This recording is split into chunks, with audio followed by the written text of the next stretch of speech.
200 people fell quiet as a heavy man in a clean coat lifted the auctioneer's speaking trumpet to his mouth and pointed it like a weapon across the pens. At the far end of his aim stood a young woman in a dust-colored coat, 23 years old. A worn leather ledger pressed against her ribs, as though someone might tear it from her. His laugh rolled out over the frozen sale yard, and the men around him laughed because it was easier than standing silent beside him. Behind her, 40 old oxen waited in the April cold, scarred at the shoulder, heads low, animals a whole county had already decided were fit only for tallow and hide. She did not answer, did not flinch, only turned her eyes from the crowd to one broad, dark-shouldered ox standing patient at the back of the pen. In her coat lay a single loosened page in her dead grandfather's hand, a line she had read until it beat like a pulse under her thumb. Somewhere above the leaning stone gateposts of her ruined farm, a hillside had been holding its silence for 30 dry years.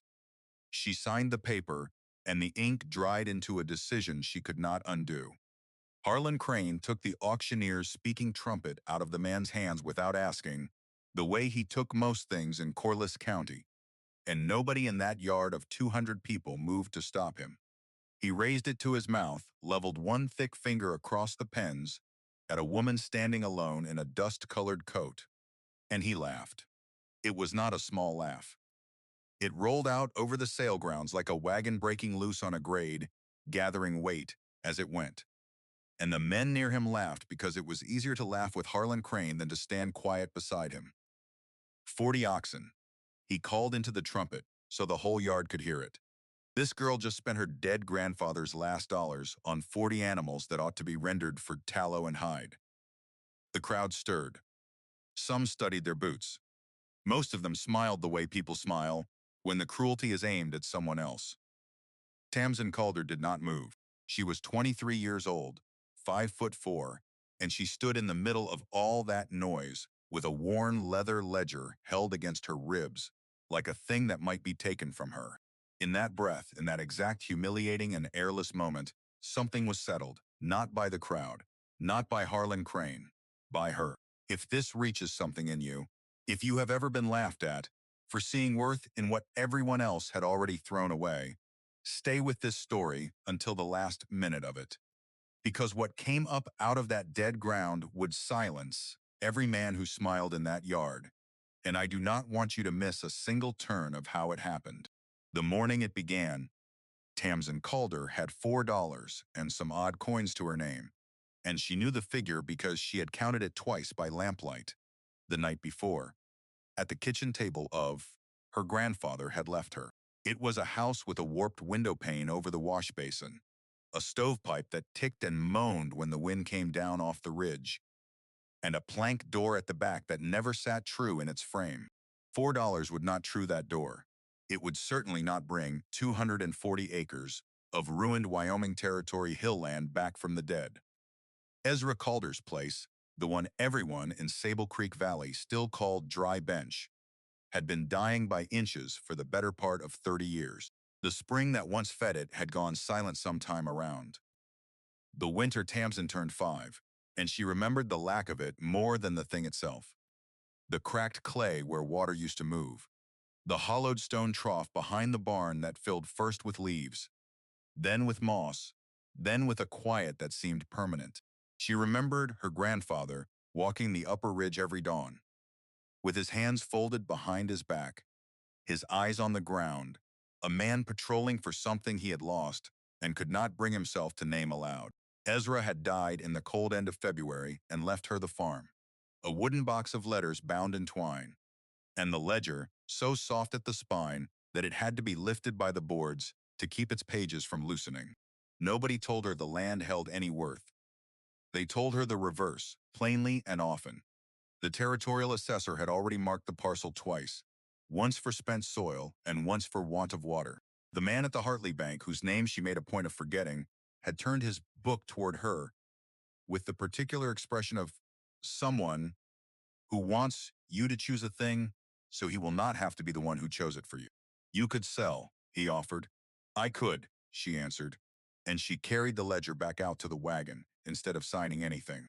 The spring stock sale at Hartley came every year, on the third Saturday of April, when the ruts were still frozen at the bottom and the air smelled of tallow and manure, and the peculiar cold that lives at the edge of mountain mornings. It drew ranchers from 4 surrounding valleys, implement dealers up from the rail town, and a rotating parade of men like Harlan Crane, men with money enough to buy whatever caught their eye and standing enough to say aloud. The things quieter men only thought. Crane was 58, tanned to the color of a cracked saddle, and possessed of the certainty that settles into a man who has not been seriously wrong about anything in a long stretch of years. He ran the largest cattle operation in the county. He owned a matched span of Percherons the territorial paper had drawn a picture of, and he made his donations to the county fair loud enough that the placard always spelled his name correctly. He was not, by most honest accounts, a cruel man. That was the complicated part of him. He was simply, wholly, immovably sure he was right about everything. And that certainty, when it pressed up against someone smaller, had a way of hardening into something that looked a great deal like cruelty from the outside of it. Tamsin had reached the sale grounds before first light, not out of any strategy, but because sleep would not come. And lying awake in Ezra's house listening to that back door shift in its frame had begun to feel like a conversation she could not finish. She had harnessed the old team, driven the frozen miles of county road with a lantern swinging from the wagon bow, and walked the pens alone in the gray while the auction men were still testing their voices. She had read the ledger through more times than she could count. Most of it was what anyone would expect of a stockman's record kept by a man like Ezra Calder. Careful, exact, nearly fussy. Dates, weights, the price of feed, the small observations. He had held firm opinions on the tie between an animal's hoof care and its years of useful work.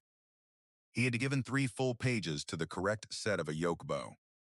He was, as Tamsin had always known, a man who thought about a thing far longer than most people were comfortable being near.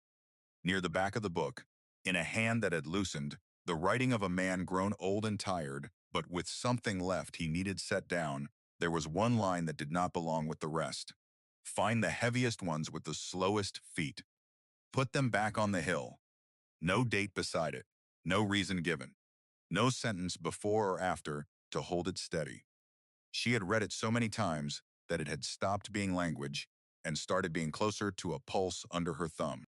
By 7 the grounds were loud, not with machines but with living things. Penned stock shifting their great bodies, the crackle of the auction stand being readied, men calling to men across the aisles. Tamsin walked the pens with coffee cooling in one hand and the ledger under her arm, and she looked at what no one else troubled to look at. The good lots announced themselves.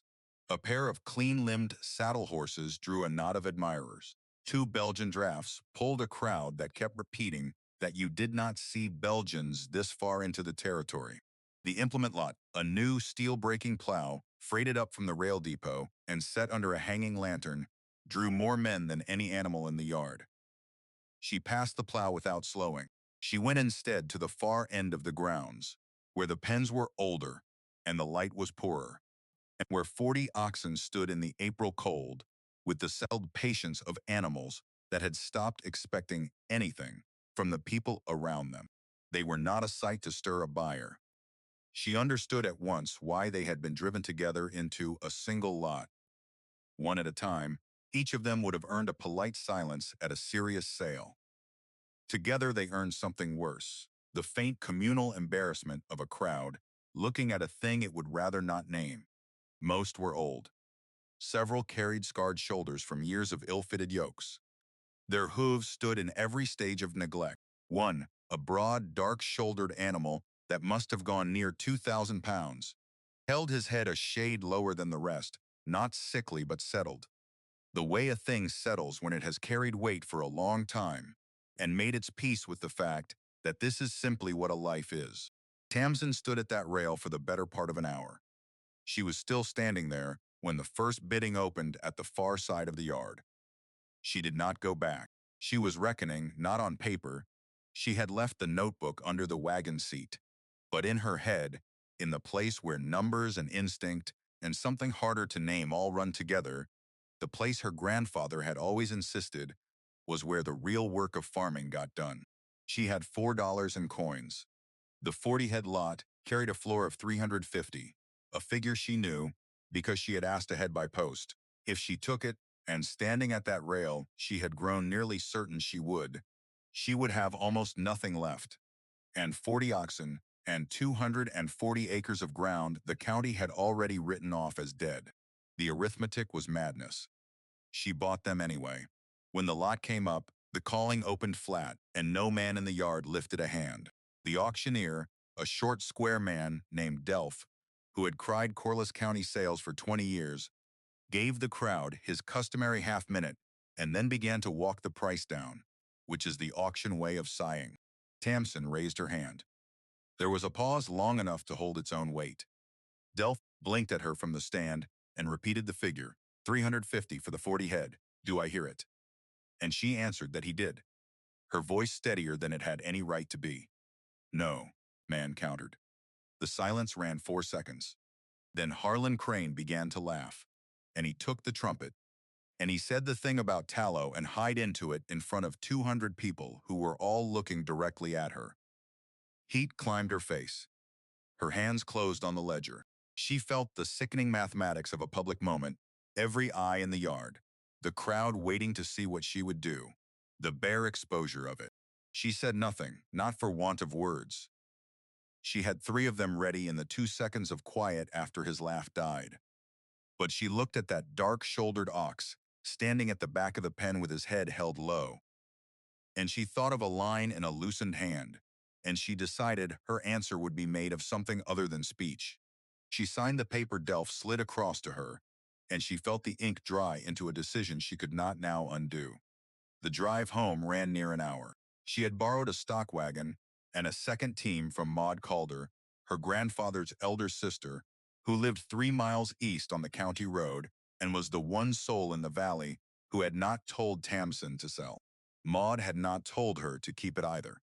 Maud had simply put the harness lines in her hand and said that Ezra had trusted that ground and left the rest of it unfinished. The way old people sometimes leave a thing unfinished because they know the one they are handing it to has to be the one to close it. The 40 oxen loaded slowly. 2 of them balked twice before consenting. The big dark-shouldered one, the animal Tamsin would come in 3 weeks' time to call Anvil, though she would not name him for a while yet, naming being a thing she had always found more serious than most people allowed, walked up the ramp last, as though he had waited to judge whether the whole enterprise was worth his trouble. She drove through the leaning stone gateposts of dry bench with a cold hand pressing on her chest that was not the April air. She backed the wagon to the upper pasture and turned all 40 animals out into the field, and she stood in the pale light, watching them spread slow across the dead grass. She opened the ledger to the loosened page. Find the heaviest ones with the slowest feet. Put them back on the hill. The hill stood above her. The animals stood before her. She stood between them, 23 years old, with almost nothing in the world, and a county full of people who had already agreed she was a fool. She looked up the slope toward the bare cottonwood grove on the ridge. All right, she said aloud to no one at all. Then she went to the barn to find them water. The boy came to the gate the next morning. He was 16, gone lanky the way a boy goes, when he has grown 3 inches in a year, and his frame has not yet agreed to it. And he wore work boots a size too generous, and a coat that had belonged to someone broader. My uncle says you bought them sale oxen, he offered, and when she allowed that she had, he added that his uncle said she was cracked in the head. He might be right, she answered. The boy weighed this with the grave honesty of someone raised not to lie. I don't have other work just now, he said, and I know what an ox is. It was not much of a case for employment. It was also precisely what she needed. Not a person who thought the thing was wise, but a person willing to show up beside her regardless. Come at 6, she told him, and Emmett Boone came at 6, and he kept coming. The first month was not a story of any transformation.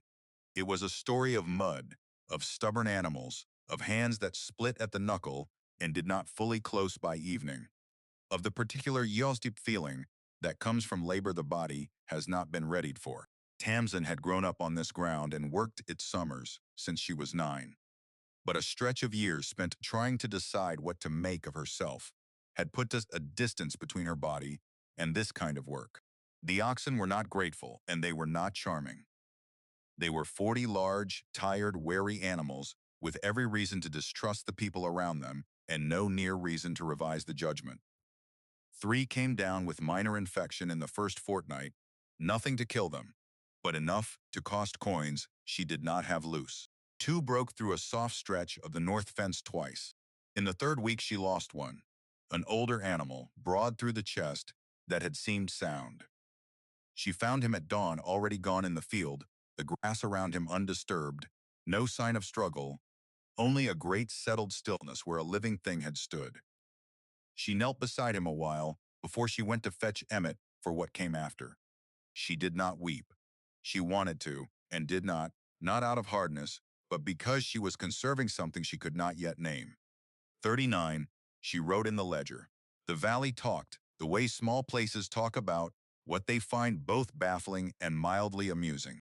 She heard most of it secondhand through Maud, whose web of knowing reached across decades and rested on an honest face. People said the Calder girl was bound for the poorhouse. People said Ezra's place had been dead 20 years, and a young woman with oxen would not turn that. People said Harlan Crane had offered to buy the parcel back in February, and she had refused him, which was true, and that she would regret it, which remained to be seen. Crane himself drove past twice that April. She saw his rig on the county road both times, slowing at the gate, then moving on. She did not raise a hand to him. She went back to what she was doing, which was walking the upper ridge behind the heaviest animals in the herd, watching where their feet chose to fall, writing all of it down.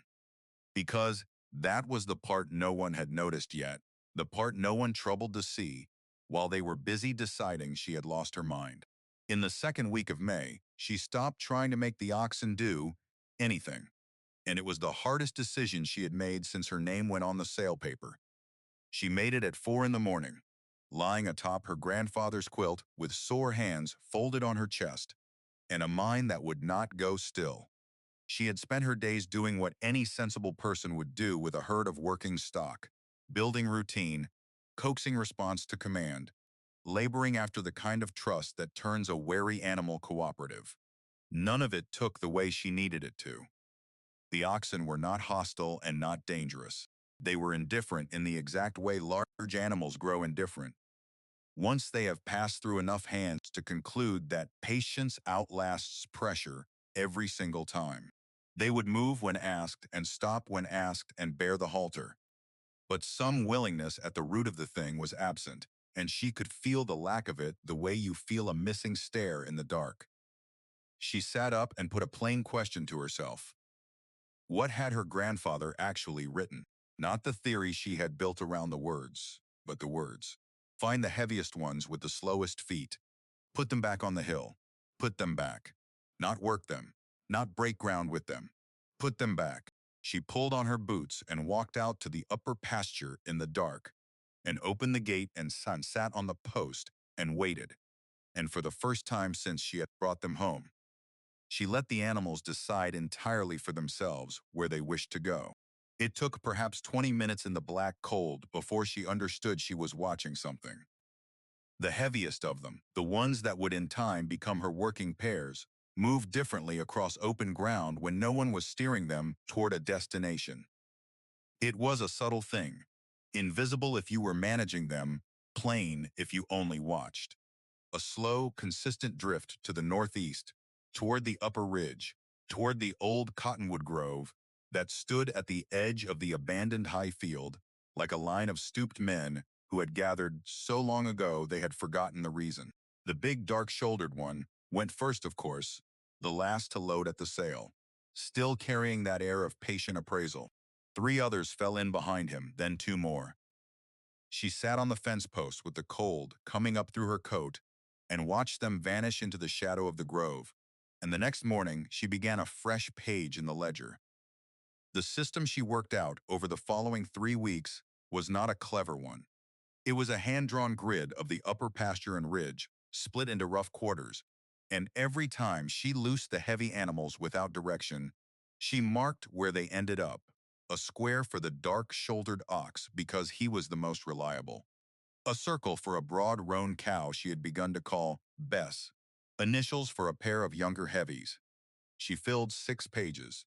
By the close of the 3rd week, the pattern would not be argued with. Every time she released the heavy stock, without exception, they drifted to the same shallow basin below the cottonwoods, a shield-shaped dish in the earth, perhaps 30 feet across, dressed in the same dead grass as the rest of the high field, with no visible reason to prefer it.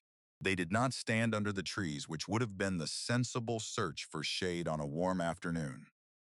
They stood in the basin just downhill of the grove, and they preferred it on every day, including the warm ones, when they would pass through the shade to reach it. One afternoon, she knelt and laid her palm flat against the ground in the basin, then lifted it, then pressed it down slower, working her hand into the dead grass. The earth was cool, not shaded cool. Cool the way a thing is cool when the cold rises into it from below. She crumbled a handful of the soil between her fingers, and it held together in a manner the rest of the field's dirt did not. She let herself say nothing about it aloud. Not yet. She had learned that from Ezra, who never named a thing until he was sure of it, who kept an almost wary distance from certainty, who believed that speaking a matter too early had a way of blinding you to whatever evidence might complicate it. She wrote only, basin, cool ground, steady animal preference, look closer. And she did not write what she had begun to suspect.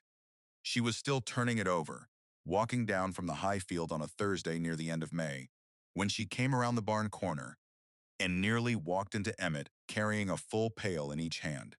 He had the boy's gift for turning up somewhere without any account of how he had got there. I counted again, he said, and it was not a question. 39, she offered. He said, 1 pail down. No, 38. She stopped walking. Bess, he said, quiet, and looked somewhere off to the left of her face, the way a boy does when he is trying to work out whether he is in trouble for a thing that is not his fault. Found her this morning by the north fence. I thought she'd get up. She took the second pail from him so he would not have to go on holding it, and told him they would go and see. Bess had gone down the way the old ones went, without struggle or drama, a large settled absence where a living thing had stood. Tamsin crouched beside her without a word, one hand flat on the cooling roan flank, and let the loss register before she stood. 2 in a month, the boy said finally, and she said yes, and he asked carefully whether that changed the numbers on what she was trying to do. She looked at him a long moment, because it was a real question and deserved a real answer. And it was the same one she had been asking herself for a fortnight. Likely, she told him, but I don't yet know well enough what I'm trying to do to know what changes it. He thought about that. That doesn't sound so good, he said, and she agreed that it did not, and they went to the barn for the wheelbarrow. 38.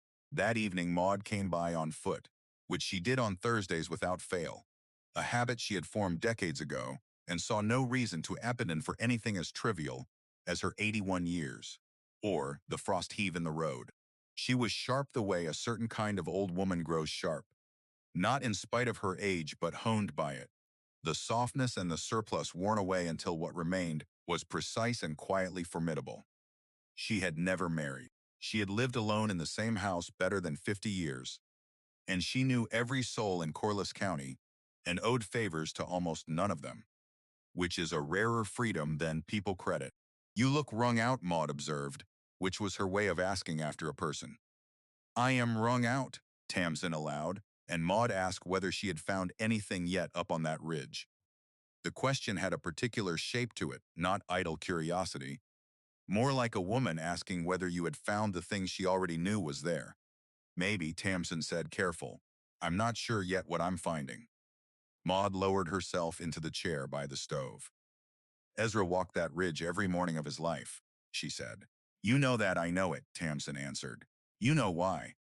He was looking for something, Tamsin said. He never told me what. There was a silence long enough to carry weight. There used to be 2 of them, Maud said at last. 2 spring outlets. Tamsin sat straighter at the table. What do you mean? 2. That water didn't run one direction only. There was the main channel everyone knew, the one that fed your stone trough and ran on down through the low field to the creek. But Ezra always held there was a second one on the upper side, that it fed that whole cottonwood grove before it went under. When did it go under? Tamsin asked, and Maud said before her own time, that her mother had spoken of it, that the upper ground had changed. The soil packing down over long decades of drought and the weight of grazing stock, until the water simply stopped finding its way out. Tamsin looked at the ledger open on the table. Maud, she said slowly, do you know where on the upper side? Another pause longer. I know where Ezra thought, Maud said. There's an old cottonwood grove. The basin, Tamsin breathed, and put her hand over her mouth for a moment. He knew, she said, and it was not quite a question. Ezra knew a great many things he never learned how to say, Maud answered. That was his trouble and his gift both, and I'm not certain he ever settled which it was more of. After she had walked Maud home and come back and sat again at the table, the stove ticking down, Tamsin turned to the loosened page one more time, and she understood at last what she was reading. Not an instruction for farming. A map drawn by a man who had spent years walking a ridge to solve a problem. His body was no longer strong enough to solve with a shovel, who had grasped that the answer lay somewhere beneath that dished ground, who had reasoned out, in that slow Ezra way, that the right weight laid on the right ground over and over might do what no spade or team of horses driven hard ever could. She turned a few more pages and found the other thing she had passed over, without truly seeing it, a letter of Ezra's folded and tucked between two leaves of the ledger, the paper gone soft with age and handling, his hand older than the loosened entry and clearer, addressed to no one she could find named. She read the two lines at its heart 3 times over. The heavy feet will show you the soft ground. Don't dig. Plow. She set it back, closed the ledger, and said nothing aloud because there was no one to hear it, and because she was not yet ready to say what she believed it meant. But she knew what she would do next. She needed a plow. The trouble was that she had less than $1. She drove to Hollis Mercantile on the county road. The next morning, the place where the valley had bought what it needed since before the territory had a name that stuck, and she asked Prudence Hollis, who was 72 and ran the store with the same competence and plain moral authority she had wielded, since taking it over from her father, whether she knew of anyone with an old walking plow they were not using. Prudence was quiet a beat. What kind? She asked. Old, Tamsin said. Single bottom, the kind you hitch to animals and walk behind. Prudence looked at her over the counter with the expression people wear while they calibrate how to answer something unusual. Haven't heard that asked for in a long while, she said. I know, Tamsin answered. Might have one out back, Prudence said. My late husband bought it at an estate sale years ago because he thought it a handsome piece of iron. It's in the shed, doing nothing but making me walk around it.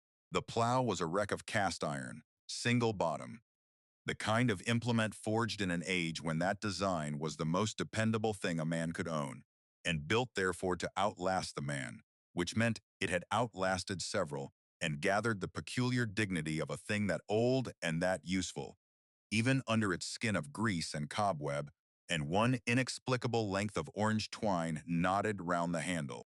The moldboard looked serviceable. The share would want attention, but the frame was sound. I'll take 4 bits and a jar of good preserves for it, Prudence said, studying her, and Tamsin answered honestly that she had less than $1 and a sack of dried venison she had smoked herself. How good is the venison? Prudence asked. It's very good, Tamsin said. Bring me the venison Saturday, and we'll call the rest owed, Prudence said. You can settle it when you're able. Tamsin loaded the plow into the wagon and drove home feeling something shift. Not the way things shift in a story, but in the small real way, a thing shifts when a plan stops being an idea and becomes an object a person can put her hands on. She had a plow. She had 38 oxen. She had a basin on a hill and cool ground and a dead man's instruction and a letter that told her not to dig. What she did not have were yokes. The yokes turned out a larger trouble than the plow, because you may owe a woman venison for iron.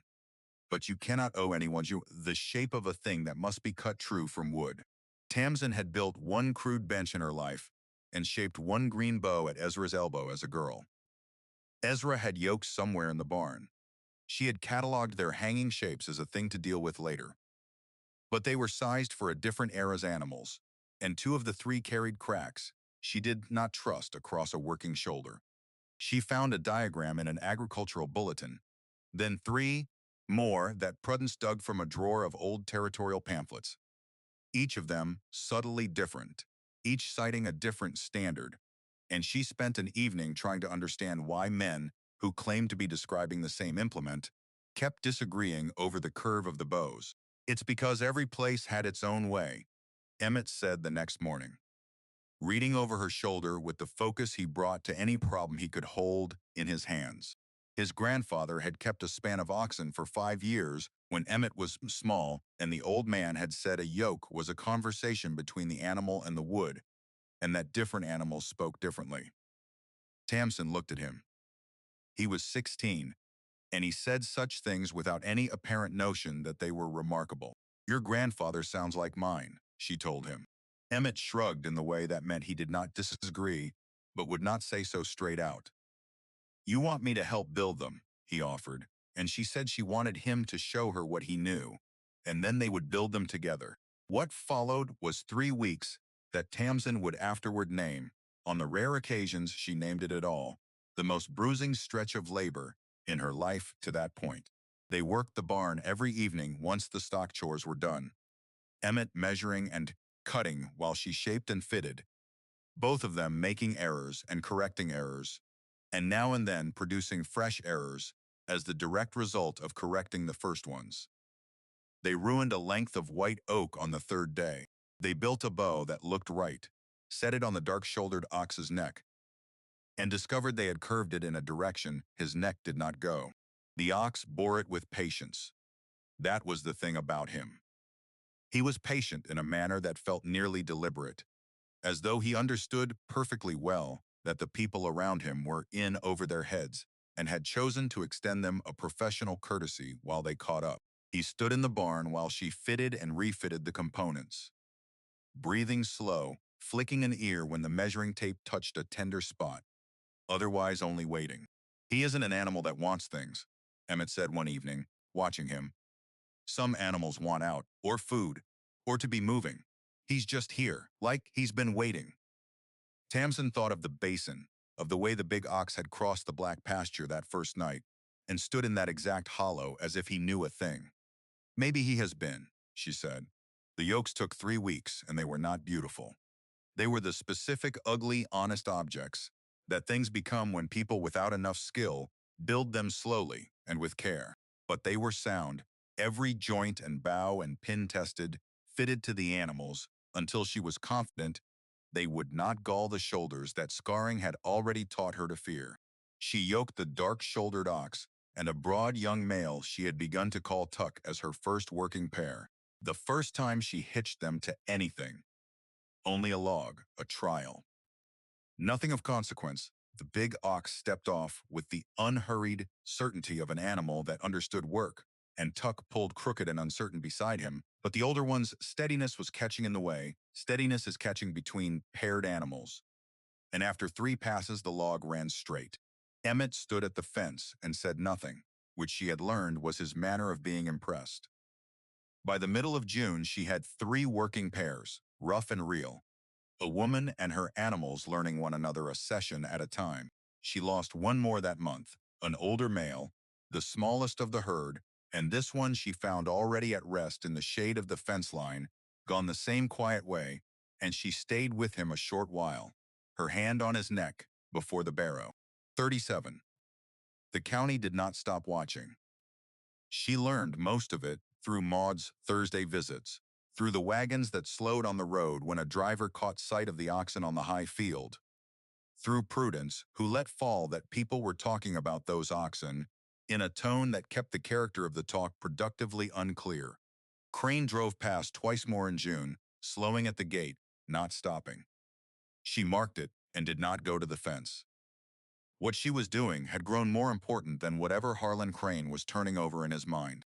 because by the last week of June she had a working plow, 3 trained pairs, 37 animals, a place marked on a hill, and a letter that told her not to dig.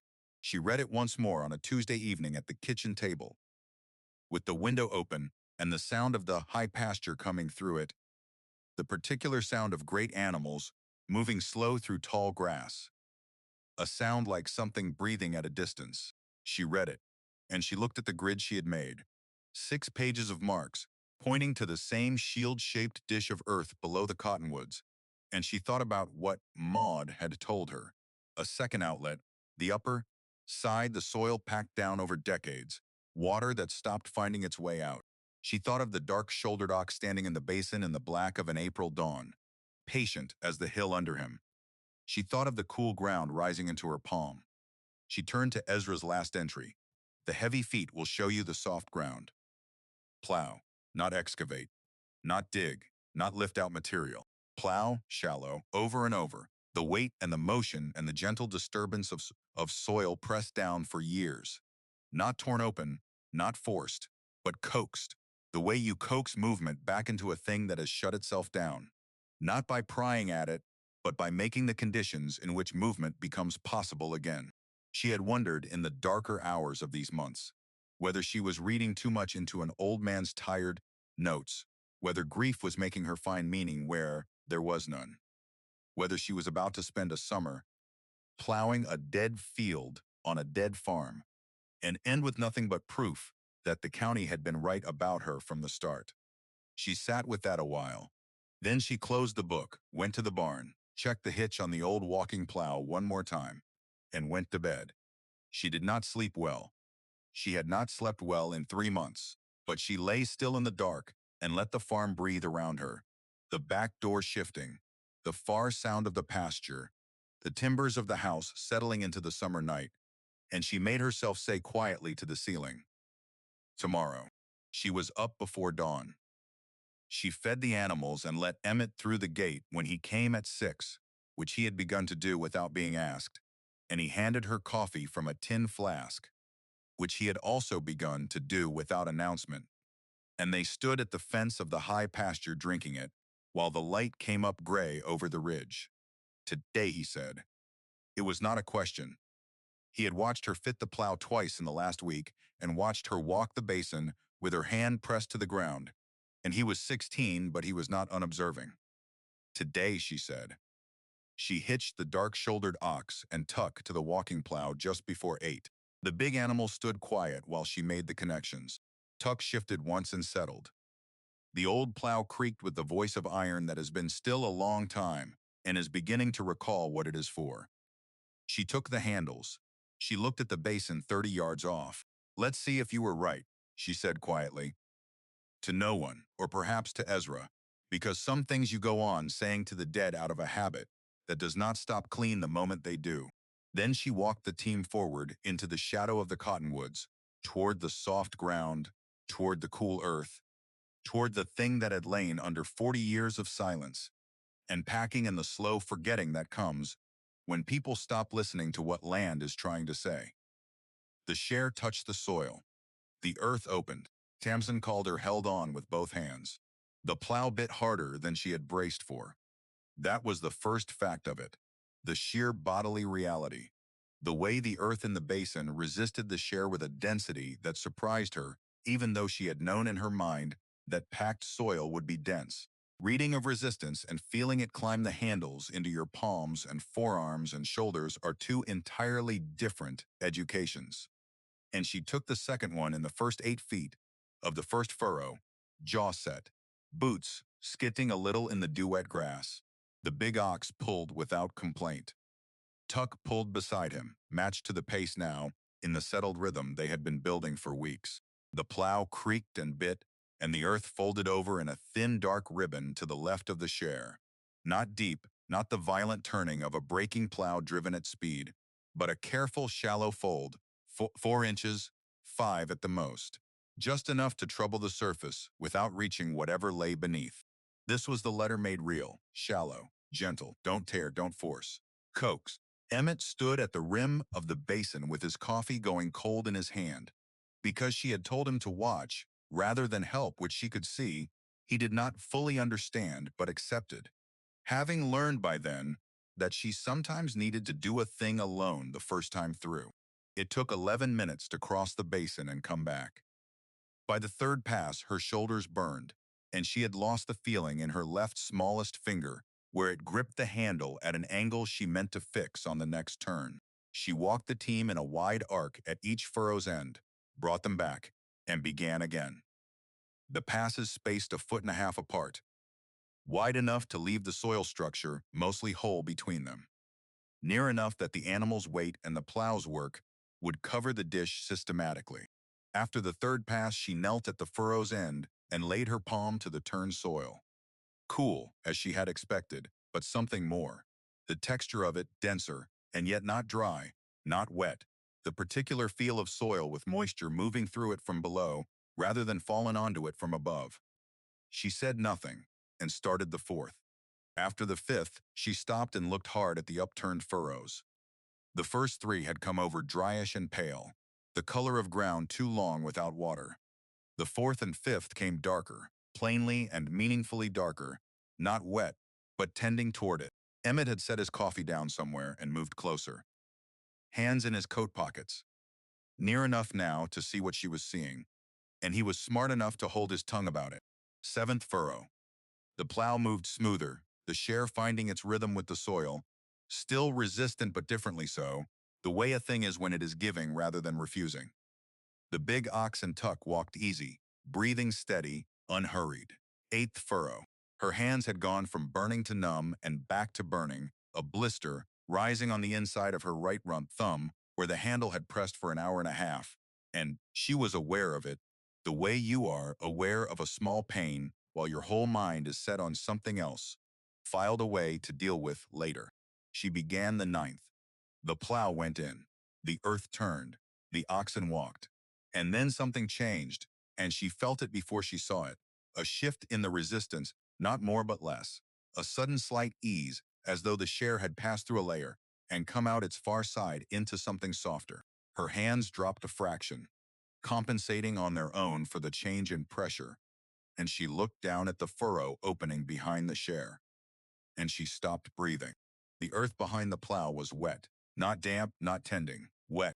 The upturned soil lay dark and glistening, and as she stood there, a thin line of water, so fine, it was nearly not there, nearly a trick of the low light, nearly a thing her mind had manufactured out of 3 months of desperate hoping, welled at the bottom of the ninth furrow, barely the width of a finger, clear and moving. She halted the team. The big ox stopped at once. Tuck took one step more and stopped. Both animals stood still. She let go of the handles and knelt, and the line of water was real, rising out of the turned soil, gathering at the low point of the furrow, beginning very slowly to run along it toward the downhill end of the basin, moving downhill the way water always moves, finding the path she had without knowing it prepared across 8 passes. She touched it with one finger. Cold, not merely cool, cold, the specific cold of water that has been underground. She sat back on her heels in the dirt with her ruined hands and the smell of opened earth around her and stared at the thin, clear thread running along the bottom of the ninth furrow. And she thought, with an unusual clarity for a woman not given to talking inside her own head, that a person can be laughed out of a whole county and still be the only one who was right. He was right, Emmett said, from the basin's edge, his voice careful and low. I see it, she answered. He said nothing else. She got to her feet, her legs shaking a little, which she attributed not to feeling but to the plain fact of having knelt too long after an hour and a half of hard labor, a reasonable account, and not the whole of it. Keep it quiet, she said. Who would I tell? The boy answered, and there was something in his voice she had not heard from him before. A careful wonder, the sound of a person who knows he is standing in the exact right place at the exact right moment and understands how rare that is. She took the handles again and started the 10th furrow. The water came faster this time, not in any fountain, nothing that would have looked remarkable in a photograph, but a thin, persistent seep, the underground expressing itself through the channel she had opened, following the path of least resistance, the way water always does when you give it one. The 10th yielded more than the ninth, the 11th more than the 10th. By the 12th, there was enough gathering at the low end of the basin to find the old course, the depression in the earth that had once carried water and had lain dry. So long it was invisible under the grass until you knew to look for it. She stopped plowing at noon with her hands wrecked, both of them, the sustained grip having done something to the muscles of her forearms she would feel for a week. She unhitched the team and led them to the low pasture trough and stood watching them drink, with a strange mixture of exhaustion and something larger she had no name for, sitting in her chest like a stone that had somehow gone weightless. She went back to the basin alone. The water still moved, not much, but moving, the thread from the deepest furrow having found the old course and begun to run it downhill through the dead grass. She followed it with her eyes, and then her feet, walking the line she had spent weeks mapping out of animal behavior without understanding what she was mapping toward, down toward the low field, toward the old stone trough behind the barn. She stood at the trough. It was dry, had been dry longer than she could reliably remember. The stone dark with old lichen, the interior filmed with years of leaf rot and cobweb, and the fine powder of long disuse. She waited. She stood at the dry stone trough in the June noon heat, and she waited.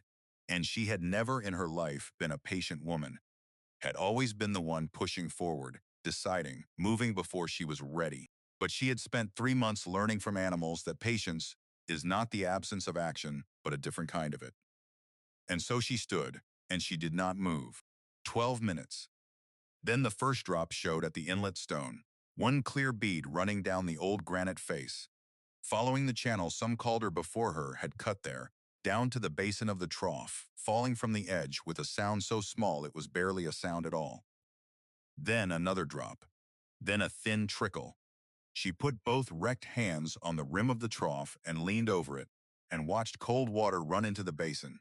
And she made a sound she was at once embarrassed by. A short, sharp exhaled breath that was not quite a sob, and not quite a laugh, but held some of each. She straightened, looked around. No one near, pressed the heels of both hands to her eyes a moment, drew a breath, and turned and walked quickly back up to the high field to find the boy. He was on the fence at the basin's edge, watching the water still seeping through the furrows, and he looked up when she came. "There's water in the trough," she told him. "The old stone one, behind the barn." He got off the fence. They walked back together without speaking, because some moments are too large for immediate language, and she showed him. And he stood at the trough and watched the thin run of it coming in. And after a while, he asked how. "The plowing opened the packed layer," she said, working it out aloud the way she worked out things she was still understanding herself. "The basin sits above a buried course, one of the original outlets. Decades of grazing and drought packed the soil enough to seal it, but the water was still under there, still trying to move. The shallow plowing troubled the packed layer without wrecking the channel underneath. It let the water find a path again. Emmett looked at the oxen on the ridge. Their weight helped break the packing. All those weeks I walked them across it," she went on. "The heavy ones especially. They were doing work I didn't understand yet, readying the ground. My grandfather knew. He'd worked it out. He just couldn't do it himself anymore." The boy was quiet a while. "He left you the instruction," he said. "And the animals to carry it out," she answered. "He left me instructions to find the animals." Neither of them said the plain thing, which was that Ezra Calder had been planning this, from whatever distance the dead planned from. Had set the whole sequence in motion with a stockman's ledger and an obscure line in a loosening hand. Had trusted a granddaughter he had known mostly as a child to fit the pieces together. Neither of them said it, because saying it would have asked them to sit with the full weight of it. And they were both still standing at a stone trough, watching cold water gather, which was weight enough for one afternoon. "We should plow again tomorrow," she said, and Emmett said yes. And they went to carry water to the rest of the herd while, somewhere down the valley, a word was beginning to move the way words move in small places, quiet and sideways from one person to the next, gathering weight as it traveled. and nothing that was rising now out of the ground at Dry Bench was going to stay hidden very much longer. The next 3 weeks were the most methodical of Tamsin's life, which was no small thing for a woman whose grandfather had taught her that precision was a form of respect. She plowed the basin every morning for the first 2 days, then widened the work in careful increments, never ripping the hillside open, but walking the passes outward from the original dish in slow expanding arcs, always shallow, always following the line the animals had shown her, always listening for what the old told her through the handles. The flow rose, not evenly, not in any way she could predict. There were mornings it seemed to hold at the same thin measure, and she drove nothing. Only walked the ridge in the evening with her jaw set in doubt, sitting under her ribs. There were mornings she reached the basin at first light to find the trough running faster than the day before, for no reason she could name. This was no controlled thing done under a scientist's eye. She had no instrument, no survey, no man of learning to tell her the work made sense. She had a plow, a dead man's hand, and cold water in a stone trough that by the close of the second week, she could measure by how long it took to fill a pail. She widened the drainage line herself with a spade in the evenings. The old channel that ran from the trough, down through the low field having partly caved in 2 places, and silted up over the 30-odd years it had sat dry. It was plain work, and it hurt in a plain way. She was clearing the second cave-in late on a Wednesday, digging alone, because Emmett's mother had asked him home for supper, with a firmness that reminded Tamsin the boy had a family and a life beyond Dry Bench. When she heard a rig slow on the county road, she did not look up at once. She heard it stop. She heard the brake set and a man step down. She looked up. Harlan Crane stood at the gate. He was not on her ground. The gate was closed and he stood on the roadside of it, which was public, so she could not order him off. And she suspected he knew as much. He wore a clean shirt and clean boots, which was his manner of coming to look at a thing in earnest rather than in passing, and he held his hat in his hand. She kept digging. He watched a moment. "Miss Calder," he offered, his voice carrying easily across the distance. She finished the stroke she was on, turned the earth, set the spade for the next. "Mr. Crane," she answered, not looking at him. "Working late," he observed. "Always," she said. "What can I do for you?" He was quiet a beat, and she heard him settle his hat back on his head. "Heard some talk," he said, "about the place." "People talk about a great many things," she answered. "They say you've got water running in that old trough." She stopped digging. She straightened and turned to look at him across the gate, and he stood there tanned and sure the way she had always known him to be. But there was a thing on his face she had never seen there before, and it took her a moment to name it, and then she could. Doubt. Harlan Crane was not certain of something, and the uncertainty had brought him to her gate to be resolved. "Where'd you hear that?" she asked. "Does it matter?" he said. She held his look a moment. "The trough has water in it," she said. "Yes." He turned that over. "From where?" "The hill." "The spring's been dead 30 years," she said. "I know how long it's been dead." "How?" She looked at him level. "I found the second outlet." The silence that came after was long enough to be its own statement. Crane was not a stupid man. She had always known it, even standing in front of 200 people with his voice coming off the trumpet, making her the county's joke. He was not stupid, and he understood at once what she was telling him, what it meant for the ground, what it meant for everything he had assumed about this parcel's future. "You're telling me that spring is running again," he said. "I'm telling you the trough has water in it," she answered. "Make of that what you will." He looked at her a long moment, and she held it, 23 years old with dirt on her face and her hands wrecked from the spade, and she did not look away. "I made a fool of you at that sale," he said. It was not an apology. It was an accounting, and she recognized the difference. "You did," she agreed. He set his hand on the top rail and studied the ground a moment, then looked back at her. "Shouldn't have taken that trumpet?" "No," she said. "You shouldn't have." He nodded once, short and decisive, the gesture of a man who had said what he came to say and would not be drawn further just now. And he went back to his rig and drove off, and she watched the dust of him settle before she picked up the spade and dug until the light was gone. She did not know it yet, but Harlan Crane had come to her gate carrying more than curiosity. He had come carrying a wager he had already laid, and the sight of water in that trough had begun, very quietly, to unsettle the whole shape of it. She learned the first edge of it 4 days later, from Maud on a Thursday.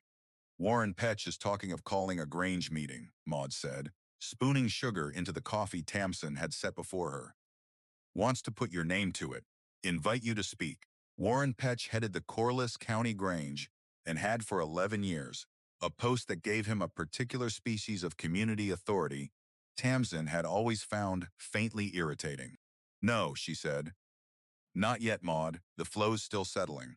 I don't know enough to stand up in front of the Grange and hand them a solved thing. What if it changes come August? Then you say so when you speak, Maud answered, unbothered. You say it's early. You say you don't have every answer. That's not weakness, that's honesty. And people don't want honesty from someone they've decided is a curiosity. They want proof, Tamsin said. I need more time. Maud was quiet in the particular way she had. The quiet not of a woman with nothing to say, but of one choosing which of several things to say first. People already know something happened up on that ridge, she said at last. The question isn't whether the story gets told. It's whether you tell it or Harlan Crane does. Tamsin set her cup down. What do you mean by that? He came to your gate, Maud said. I know because Prudence knows. Because Prudence knows everything. And Harlan Crane has been to the Hartley land office twice this month. And a man doesn't ride to the land office twice in April to admire the wallpaper. Tamsin sat very still. The land office kept the records of every claim and filing and transfer in the county. What was he doing there? Maud looked at her over the rim of her cup. That, she said, is a question worth the ride to find out. It settled into Tamsin like a stone dropping through still water, the understanding that Crane's visit to her gate had not been the beginning of his interest, but a late move in a game already underway, and that she had been so bent over the work of water that she had not once lifted her head to ask what a man like Harlan Crane might want with a valley full of dying farms. She rode to Hartley the next morning. The land office was a low-frame building beside the courthouse, run by a clerk named Bertram Sill, a narrow, precise man who wore sleeve garters and kept his ledgers the way Ezra had kept his, and who owed the Calder family nothing but had known Ezra 40 years and respected him, which in a small county could be worth more than a debt. She told him she wanted to look at the filings on the Sable Creek water, and something in his face tightened before he answered. You're the second person this month to ask after that water, he said. Who was the first, she asked, though she knew. Bertram Sill was a man who believed the public record was public and said so. And he laid the books open for her on the counter, and what she read there took the breath out of her more thoroughly than Crane's laughter ever had. Harlan Crane had filed, in the second week of March, a full month before the sale, an application to dam Sable Creek, above the point where it left his land, to raise a reservoir that would hold the spring runoff and the creek's flow through the dry months, for the exclusive use of his own operation. In a separate ledger, the transfer book, she found the other thing, the thing that turned the ground under her cold. In February the same month Ezra died, Crane had quietly bought up the mortgage note on dry bench from the Hartley Bank. He held the paper on her farm. The bank man who had turned his book toward her and suggested she sell had not been offering her a kindness. He had been softening her for a sale to a man who already owned the debt and only needed her to give up. She understood now why Crane had made his low offer in February. Why he had driven past her gate, through April not to gloat but to gauge, why he had come to her rail the moment word of water reached him. He had wagered a great deal of money on a simple, ruthless proposition. The valley would stay dry. The dry farms would fail. He would hold their debts and buy their land for coins and dam the one creek that could water any of it. And in 10 years, he would own Sable Creek entire. It had never been about a girl and 40 oxen and his pride. It had been about water, and she had just found some. She rode home with the shape of it turning in her chest, and she did not tell Emmett the whole of it when he came at 6 the next morning. Only that Crane held the note and had filed to dam the creek. and the boy set down the pails he was carrying and stood very still. "He can't take the farm if you're paying the note," he said. "I've been paying it," she said. "To the bank. The bank sold it. It doesn't change what I owe or when. It changes who I owe it to. And if the dam goes through," Emmett said slowly, working it the way he worked a problem in wood, "then the creek's his, and the low field dries again, no matter what you pull out of that hill." She had already walked that road in her mind through a sleepless night. The spring fed the trough and the near part of the low field, but the creek fed the rest, the 2 acres she meant to put to hay, the drainage that carried the overflow down through the ground she was trying to bring back. A dam above her would not touch the spring. The spring was hers, rising on her own ground. But it would starve the field the spring's overflow was meant to reach. And it would give Crane a legal hold on the water of the whole valley that a restored spring on one farm could not answer. "Then we need to know what the law says about water that was here first," she told him. And she did not yet know it, but she had just named the thing that would decide everything. The valley, meanwhile, had begun to come to her. The first to arrive uninvited was not Harlan Crane. It was a woman named Hetty Marsh who farmed 80 acres on the east side of the county with her husband and had never in Tamsin's memory spoken a direct word to her. Hetty drove up the lane on a Tuesday without calling ahead, set her brake behind the barn, and walked to the fence of the low field where Tamsin was checking the drainage with a knotted measuring string. "I hear you've got water," Hetty said. No preamble, no apology for arriving unannounced. Tamsin gestured toward the trough without speaking, and Hetty walked to it and stood a full minute and put her hand into the overflow. "Cold," she said. "From the hill," Tamsin answered. Hetty dried her hand on her skirt and looked up at the ridge with the expression of a woman recalculating something large. "My grandmother talked about that spring," she said it used to water half this side of the valley. "It might again," Tamsin said. "Too early to know how far it'll reach." Hetty was quiet. "How'd you do it?" Tamsin told her, not the whole of it. Not Ezra's ledger, nor the letter, nor the months of watching animals drift to the same hollow, but the working version, the packed soil above a buried course, the shallow plowing with heavy stock, the patient repeated troubling of the packed layer without wrecking the channel underneath. Hetty listened with the particular attention of a farmer hearing a thing that might matter to her own ground. "Oxen," she said when Tamsin had finished. "Oxen," Tamsin confirmed. Hetty looked at the herd on the high field, 37 animals, some of them healthy now in a way they had not been in April. Better in weight and coat, the scarred shoulders still scarred, but the rest of them plainly changed from the broken lot that had stood in that sale pen. "The ones from the auction," Hetty said. "The ones Harlan Crane said belonged in a rendering vat." "The same ones," Tamsin said. Something moved across Hetty Marsh's face, not quite a smile, not quite shame, some blend of the two. "I didn't say a word at that sale," she said, "when he did that with the trumpet." "Nobody did," Tamsin answered. "That's no defense," Hetty said. "No," Tamsin agreed. "It isn't." Hetty stood another moment. "My Upper East field has been dry 6 years," she said. "The soil there feels the same as what you're describing. Packed. A surveyor told me last year I'd have to sink a well if I wanted water on that side." She paused. "Would you come and look at it?" Tamsin looked at her. "When you have time," Hetty said. "There's no hurry. I'll come Thursday," Tamsin told her, and Hetty nodded and went back to her rig without further ceremony, the manner of a woman who had said what she came to say and considered elaboration a waste. By the second week of August, Tamsin had answered 3 such visits, walked 3 neighbors' ground, pressed her palm to 3 hillsides, and given 3 careful, unpromising verdicts, because she would not claim more than she could stand behind. "Might be something here," she told each of them. "I'd want 6 passes before I said anything stronger." Word moved the way it moves in small places, sideways through adjacency, Hetty Marsh telling someone that someone telling another, and the low field of dry bench closest to the drainage. The field that had been drinking from the restored spring 3 weeks now had gone visibly, undeniably different from the land around it. Not lush, not transformed, but you could see it from the county road The contrast subtle enough that it would not stop a driver, but plain enough to make a man who watched land look twice, which in Corliss Cosi was most men. The story was moving, and she still did not have the one thing that would let her hold her ground against Harlan Crane. And she knew it. She found it, when she found it, not in a courthouse, but in her grandfather's box of letters. She had been through the box in February, in the raw first days, looking for nothing but the sound of him, and had set it aside.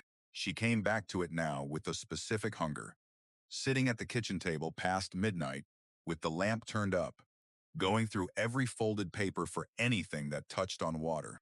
Most of it was ordinary: a brother's letter about a hard winter, a bill of sale for a horse, a pressed flower gone to brown lace. Near the bottom, wrapped separately in an oilcloth that had kept it stiff and clean, she found a document with the seal of the Territorial Land Office pressed into it, and the signature of Bertram and Sill's predecessor, and a date. She read it 3 times before her hands would stay steady enough to hold it flat. It was a notice of appropriation, filed by Ezra Calder in the year of her birth, claiming the beneficial use of the waters of the Sable Creek Spring for the irrigation of the dry bench land. Priority dating from the first Calder use of that water, which the filing set at a year deep in the previous generation, before Harlan Crane's grandfather had ever driven a stake in the valley. She did not fully understand what she held until she rode to Hartley again and put it in front of Bertram Sill, and watched the clerk's precise face go slack with something like awe. "Do you know what this is?" he asked her, very quietly. "I think it's a claim to the water," she said. "It's more than that," he said. "Out here the rule is first in time, first in right. The man who put the water to use first holds the senior right, and every claim filed after his stands junior to it. And in a dry year the junior right gets nothing until the senior right is satisfied in full." He laid Ezra's notice beside Crane's dam application on the counter, the 2 papers side by side, and tapped the older one. "This predates his filing by more than 20 years, he said. "It predates his family in this valley. If this holds, and I see no reason it wouldn't, then Harlan Crane cannot dam a creek to take water that was spoken for before his people arrived. He can build his reservoir, but he cannot fill it at the cost of your senior right. And a senior right to the Sable Creek water is worth more than every acre he's been buying up on the cheap." She stood at the counter with the paper in her hand and understood, at last and all at once, what her grandfather had truly left her. Not the farm, not the oxen, though the oxen had opened the ground. He had left her the one weapon that could turn Harlan Crane's whole ruthless wager into the thing that ruined him. And he had left it wrapped in oilcloth at the bottom of a box, waiting, the way he left everything, for the one who cared enough to look. The heavy feet had shown her the soft ground, and the soft ground had held the water, and the water had led her back to a paper her grandfather had filed before she could walk. He had not been building her a farm. He had been building her a case, and he had trusted that if she loved the place enough to save it, she would find the deed to that love folded in with his letters. She rode home in the long August light with the notice back in its oilcloth against her chest. And she did not feel triumph, which can tip into carelessness, but something colder and steadier. The feeling of a person who has picked up a tool heavy enough to do real harm, and understands she must now decide with great care exactly how to swing it. She told Maud on Thursday, laying the oilcloth on the table between them, and the old woman read the notice slowly, her lips moving over the territorial script, and when she finished, she sat back and pressed her thin hand flat on the paper as though it might rise up off the table. "He filed this the year you were born," Maud said. "The year you were born, and he never spoke a word of it. Not to me. Not to anyone." Tamsin had wondered at that. Why keep it secret? "Because a right you speak of is a right men come to argue with," Maud said. "And a right nobody knows about is a right nobody thinks to challenge." Ezra knew Crane's grandfather, knew the whole line of them, knew what kind of man buys up a valley's debts and waits. He filed that paper and buried it, and let the world believe dry bench was worthless, and worthless land draws no wolves. She looked up. He was protecting it. From the day you were born, he was protecting the one thing that could save it, and he was waiting to see who'd come along worth handing it to. Tamsin's throat tightened, and she let it pass without a word. You should let Crane know you have it, Maud said then. And Tamsin looked at her sharply, because it was the last counsel she had expected. Why? Because a cornered man does reckless things, Maud said. And a man who knows he's beaten does careful ones. And I would rather Harlan Crane spend the next weeks quietly reckoning his losses than spend them figuring out how to take from you what he can't win in the open. Let him see the paper. Let him do the arithmetic himself. It's crueler than any speech you could make, and it'll hold up better in daylight. Tamsin thought about it for 3 days. On the 4th, she rode to Crane's operation, 12 miles south, a broad, well-kept spread she had passed all her life without cause to stop. His fences were new, white and straight, the kind of thing that spoke of money without shouting it, and she understood, looking at them, how much a man like that had riding on the valley staying thirsty. He came out of the horse barn before she reached the house and stopped when he saw who it was. For a moment, neither of them spoke. He was in work clothes, the real thing. The clothes a man wears who has been at it since before light, and he looked like someone who had been expecting a conversation he had rehearsed and been caught off guard by its arriving early. Miss Calder, he said. Mr. Crane, she answered, and she did not get down from the wagon. I know you hold the note on my farm, she said. I know you filed to dam the creek. And I came to tell you to your face what I found, so you'd hear it from me before you hear it from the land office. His jaw set. What is it you think you found? She drew the oilcloth from inside her coat, unwrapped it enough to show him the territorial seal, and held it up so he could see it across the yard without her handing it over. My grandfather filed a notice of appropriation on the Sable Creek water the year I was born, she said. Priority dating back to the first Calder use, 40 years before you drove a post in this county. It's senior to every right you hold and every right you've bought. You can build your dam, Mr. Crane. You'll not fill it at the cost of my water, and without my water, your reservoir is a dry hole you went into debt to dig. She watched it land. She watched Harlan Crane, a man who had not been seriously wrong about anything in a long stretch of years, run the arithmetic of his own ruin behind his eyes. And she watched the color go out of his certainty the way water goes out of ground. He did not bluster. That was the thing about him she had underestimated. The same intelligence that had let him read 40 broken oxen correctly. At a glance, now let him read a single sheet of oilcloth wrapped paper and understand that it was over. Ezra filed that, he said, half to himself. 20-some years ago. The year I was born, she said. He knew. Crane's mouth moved, something that was not quite a smile, the expression of a man watching a trap close that he had walked into with his own 2 feet. He knew I'd come for this valley someday, he said. Your grandfather. He sat in that dying farm and he knew. And he filed a paper and said nothing, and let me spend 20 years. And I don't know how much money buying up ground I can never water. He looked at her, and for the first time there was something in his face that was almost respect, and it was worse for him than anger would have been. He was a stubborn man, Crane said. I knew him 30 years. Never could figure what he was seeing that the rest of us weren't. Neither could I, Tamsin said. For a long while, she turned the wagon and left him standing in his own clean yard, with the shape of his losses settling over him. And she did not look back, because there was nothing kind to be gained by watching. And because Maud had been right, the paper was crueler and truer than any speech. But she had misjudged one thing, and she would not understand her error until it nearly cost her everything. Because a beaten man does not always do careful things. Sometimes a beaten man, staring at the wreck of 20 years, reaches for the one move left to him that the law has not yet closed. And Harlan Crane still held the note on dry bench, and a note is a different weapon than a water right. And he had until the autumn payment came due to decide whether he was the kind of man who would use it.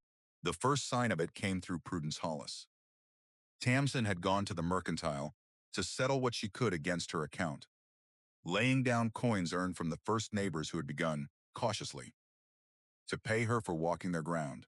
And Prudence rang it up and then held the drawer a moment before she closed it. Harlan Crane paid off his account here yesterday, she said. In full. Cash. Tamsin looked at her. Men pay their debts, she said. Men who are flush pay their debts, Prudence answered. Men who are about to be squeezed clear their small accounts so their cash is loose for a fight. She shut the drawer. He's calling in what's owed to him and paying down what he owes. That's not a man licking his wounds. That's a man loading for something. Tamsin rode home with a new cold in her, understanding that she had wanted the water right to be the end of it, and that Crane had decided it would not be.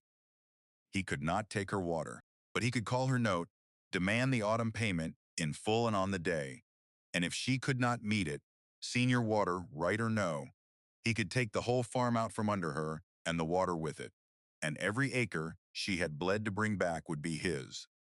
And the paper Ezra filed would pass to the new owner of the land, which would be Harlan Crane. She sat down that night with every figure she had. The venison was long since eaten. The plow was paid. She had earned a little from the neighbors' fields, coins for a morning's walk and a promise to return. Real money but small, the sort of money that does not add to much before autumn. The note payment was more than she had and more than she could reasonably earn by the day it came due. She had 37 oxen, a running spring, a senior right to the valley's water, and not enough cash to keep the ground the water rose from. It was a bitter kind of joke, and she did not laugh at it. She wrote the figures in the ledger below her grandfather's loosening hand, her own writing crowding into the space he had left. And she looked at the gap between what she owed and what she had, and she understood that finding the water had not been the end of the fight, but only the moment the real fight began. Emmett found her at the trough the next morning before light, which was earlier than even he came, and she had not slept, and he read it on her at once. Crane's calling the note, he said. It wasn't a question. In the autumn, she said. All of it on the day. And you can't make it. Not by the day. He crouched at the trough's edge and put his hand in the water the way people had begun to do, as though touching it settled something, and he was quiet a long moment. My uncle would loan you, he said finally. Some of it, he said as much. Tamsin shook her head. I won't move the debt from one man's hands to another's and call it saved, she said. And your uncle can't spare what Crane will demand, not without risking his own place. It has to come clean, or it doesn't come. The boy looked up at her, and there was a thing in his face she had not seen before, older than 16. Then we sell water, he said. Not the right. The water. You've got the senior claim on the whole valley's creek, and half the valley's fields are dying for want of it. Hetty Marsh would pay to have you open her ground. So would the others. You've been doing it for coins because you didn't want to seem to be selling hope. But it isn't hope anymore. It's water, and water in a dry country is money, and your grandfather left you the right to sell it. She looked at the boy for a long moment, and something turned over in her that was almost shame. Because he was right, and she had been giving away for coins, a thing her grandfather had spent his life protecting the value of. She had been so afraid of looking like the kind of person who profits from a neighbor's thirst that she had nearly let the last ruthless man in the valley take everything by default. That's the difference between us and Crane, she said slowly, testing it. He'd have taken the water to make the valley pay him. I'd be opening it to let the valley live. Same coins, maybe. Not the same thing. It's not the same thing at all, Emmett said with the flat certainty of the young. And he'll never see the difference, which is why he's going to lose. She stood up from the trough. The autumn payment was a wall between her and everything. But it was a wall with a door in it now, and the door was the water, and the key to the door was a paper her grandfather had filed the year she was born and hidden in oilcloth, against exactly this day. She had thought Ezra left her a farm and then a case. She understood now that he had left her a livelihood, that the senior right was not only a shield against Crane's Dam, but a trade she could carry from field to field across the whole valley, and that a woman who could bring water back to dead ground would never again be at the mercy of a man who held her debt. She rode to Hetty Marsh's that afternoon and stood in the upper east field where the surveyor had told the woman to sink a well, and she pressed her palm to the packed ground and found it cool in the northeast corner. Not as cool as her own basin, but cool, and she straightened and looked at Hetty across the dead grass. There might be something here, she said. Might, Hetty said, arms crossed, trying visibly not to want it too much. Might. I'd want 6 passes before I said anything stronger. But if there is, she went on, and she made herself say the rest, it'll cost you. Not coins for a morning. A fair price, paid over the seasons, as the water proves out. I've a note coming due and a man who means to take my farm on the day, and I can't keep opening ground for the price of a walk. I need this to be work, not charity. Hetty Marsh looked at her a long moment, and then something eased in the older woman's face. Something that had been holding itself apart. Good, she said. I never trusted a thing given free. Name your price and come Thursday, and if you bring me water in that dead corner, I'll pay it gladly, and send you to every dry farm I know. It was the first honest trade Tamsin had made for the thing her grandfather had left her, and it steadied her more than any comfort could have. Because a gift can be taken back, but a trade is a thing two people have agreed to stand on. Word of that agreement moved faster than any of the free walks had. Because a price makes a thing real in a way generosity never does. And by the last week of August, Tamsin had 4 fields under agreement, 4 farmers who had signed their names to pay her over the coming seasons if she brought their ground back to water. And it was not enough yet to meet the whole of the autumn note. But it was the beginning of enough, and it was hers, earned, unable to be laughed out of a sale yard, or bought out from under her by a man who held a piece of paper at a bank. She was in the low field on a Wednesday evening, walking the drainage with the string, when she looked up and saw a rig on the county road she did not know. A light buggy driven by a man in a town coat who slowed at her gate, then turned in without asking, which no one but Crane and Hetty had done. And she set down the string and walked to meeterness of a woman who had learned that not everyone who came up her lane came as a friend. He was perhaps 40, clean-shaven, with the soft hands and the careful eyes of a man who worked with paper rather than ground. And he introduced himself as coming from the office of the territorial engineer, sent up from the capital to look into a filing that had raised questions, a dam application on the Sable Creek that conflicted, his office had found, with a senior right of considerable age. Tamsin's guard did not drop, because she had learned that August to distrust men who arrived with her own business already in their mouths. But she answered his questions plainly, walked him to the trough, and let him put his hand in the overflow and measure the run of it with a device from his bag. He was quiet a while after, looking up at the ridge, and when he spoke, there was something in his voice that was not the dry manner of a clerk, but closer to wonder. You brought this back with animals and a walking plow, he said. No engine, no blasting, no well. I followed instructions, she said. Whose? My grandfather's. He looked at her, and then at the ledger she carried, which she had taken to keeping on her person the way a person keeps a thing that has become part of them.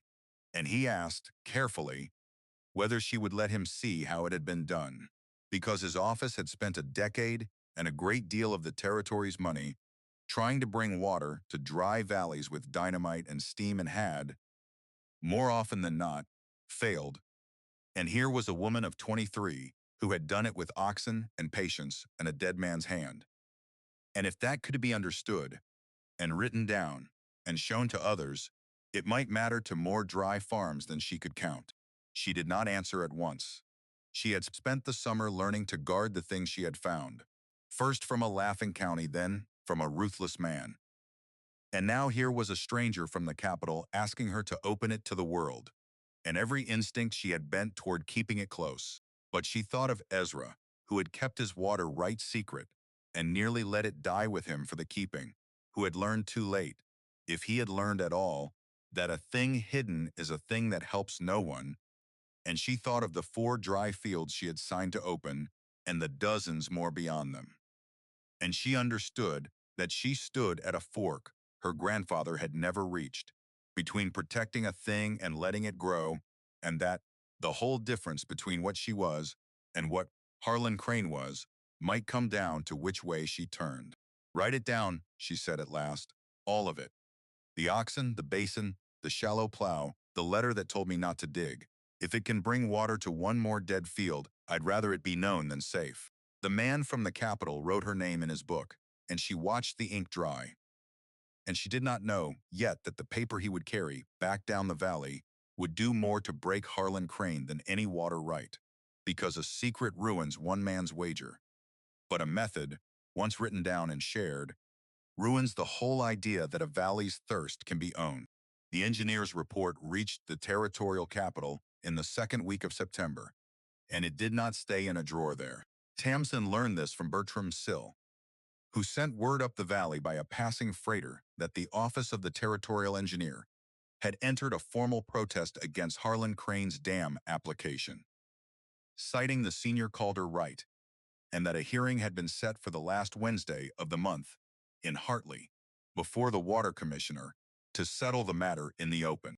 She read the clerk's careful note twice by the light of the kitchen lamp, then set it down and sat a while in the quiet, understanding that the thing she had wanted to keep close had grown past her ability to hold it.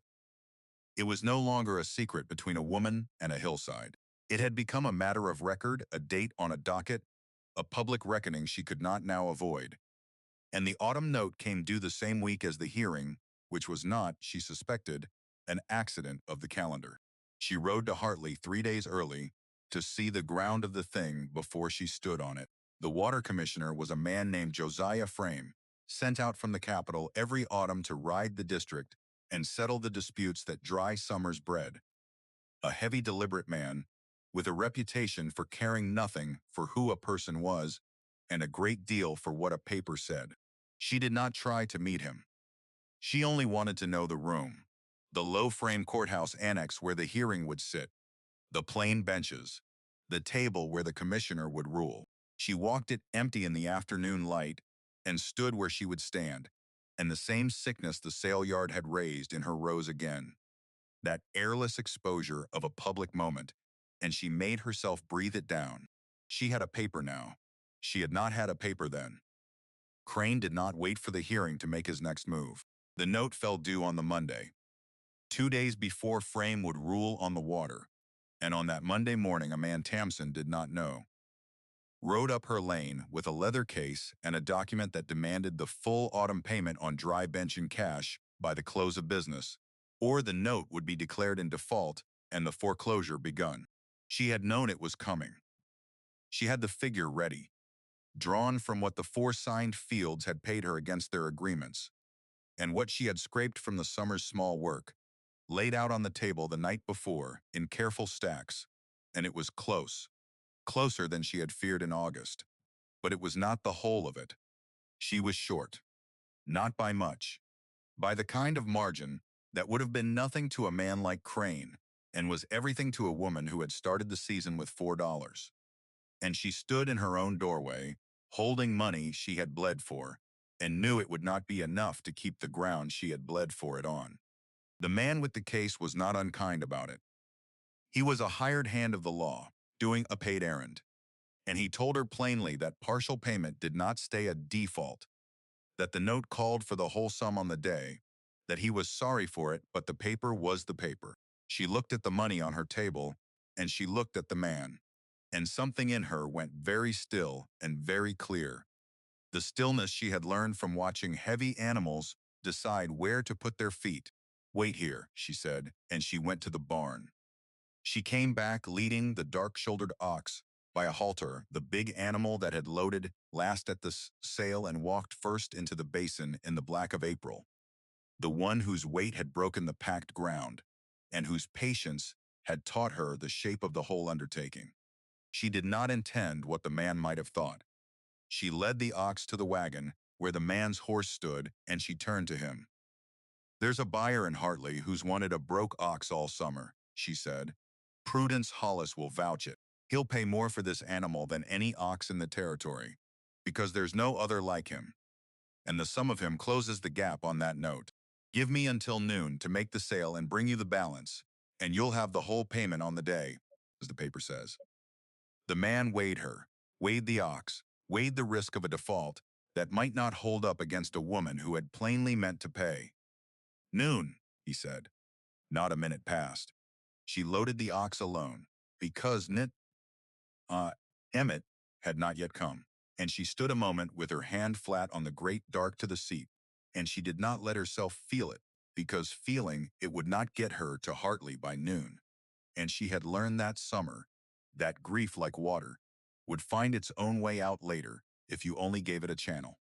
She was 3 miles down the county road when she heard the rig behind her, coming fast, and she pulled to the verge, expecting the law's man had changed his mind. And it was Emmett, driving his uncle's light wagon at a pace that would have shamed the animal on a longer road, and he came up beside her white-faced and reined in hard. "Don't sell him," the boy called across the gap, breathing like he'd run the distance himself. "Don't you sell that ox?" She kept her hands steady on the lines. "I have to make the note by noon or I lose the farm," she said. "There's no other money by noon." "There is," Emmett said, and he swung down from his wagon and climbed up beside her on hers without asking, pressing something into her hand, a cloth roll heavy with coin, more than she had ever seen him hold. "My grandfather's," he said before she could speak. "He kept it back for me, for when I was grown. He'd have given it himself if he were here, and he told me once a man's money does nothing sitting in a tin. It only does something the day it keeps a good thing from being lost. And this is the day, and I've decided, and it's mine to decide." She sat with the weight of the coin in her palm and the weight of what it was in her chest, and she understood that the boy was offering her the thing his own grandfather had left him, the way her grandfather had left her a paper, and that to take it was to take from him the beginning his family had saved toward, and that to refuse it was to sell the ox that had opened the ground, and to teach the boy that his one great act of courage had been unwanted. She had learned to guard herself against gifts that summer, to turn charity into trade so no man could hold it over her. But this was not that. This was a boy handing her his future, because he had judged, with the flat certainty of the young, that saving dry bench was the better use of it. And there is a kind of pride that is only vanity wearing a good coat, and she set hers down. "I'll take it," she said, her voice not as steady as she wanted it, but not as a gift and not as a loan, as a share. "Your grandfather's coin and my grandfather's water put into the same ground, and your name in the ledger beside mine to prove it." He looked at her, and the thing that moved across his face was too big for him to manage, so he only nodded, hard, once. "If the water's worth what the man from the Capitol says," he said, "then I'd rather own a piece of the thing than be paid back for it." "A share," she agreed. "Written down. Witnessed." And she turned the wagon in the road and drove back toward Dry Bench, with the ox unsold in the trailer behind her. And she paid the law's man the full note on the day, in coin, before noon, and watched him ride off with the paper marked paid, and only then, standing in the yard with the dark-shouldered ox lowing softly behind her, did she let the channel open, and she pressed her face against the animal's warm neck, and wept for the first time since February, not from sorrow but from the unbearable arithmetic of having been saved. The note was paid, but the water was not yet won, and Harlan Crane, denied the foreclosure he had counted on, came to the Wednesday hearing with the look of a man who has lost the near battle and means to win the far one. Tamsin arrived at the courthouse annex, early, in the same dust-colored coat she had worn to the sale, the oilcloth wrapped notice against her chest, and the ledger under her arm, and the benches filled behind her as the valley came in from every road. Because word of a water hearing in a dry year draw country the way nothing else does. She saw Hetty Marsh come in with her husband. She saw the other three who had signed to open their fields. She saw Prudence Hollis take a seat near the front with her reading spectacles on, though there was nothing yet to read. She saw Maud come slow through the door on her cane and settle at the aisle's end, and the old woman caught her eye across the room and gave her nothing, no nod, no smile, only a steady look that said she was there, which was more than anything softer would have been. And she saw Crane come in last, with a lawyer up from the rail town, a sleek man in a town suit who set out papers on the table with the ease of someone who had done this many times and expected to win.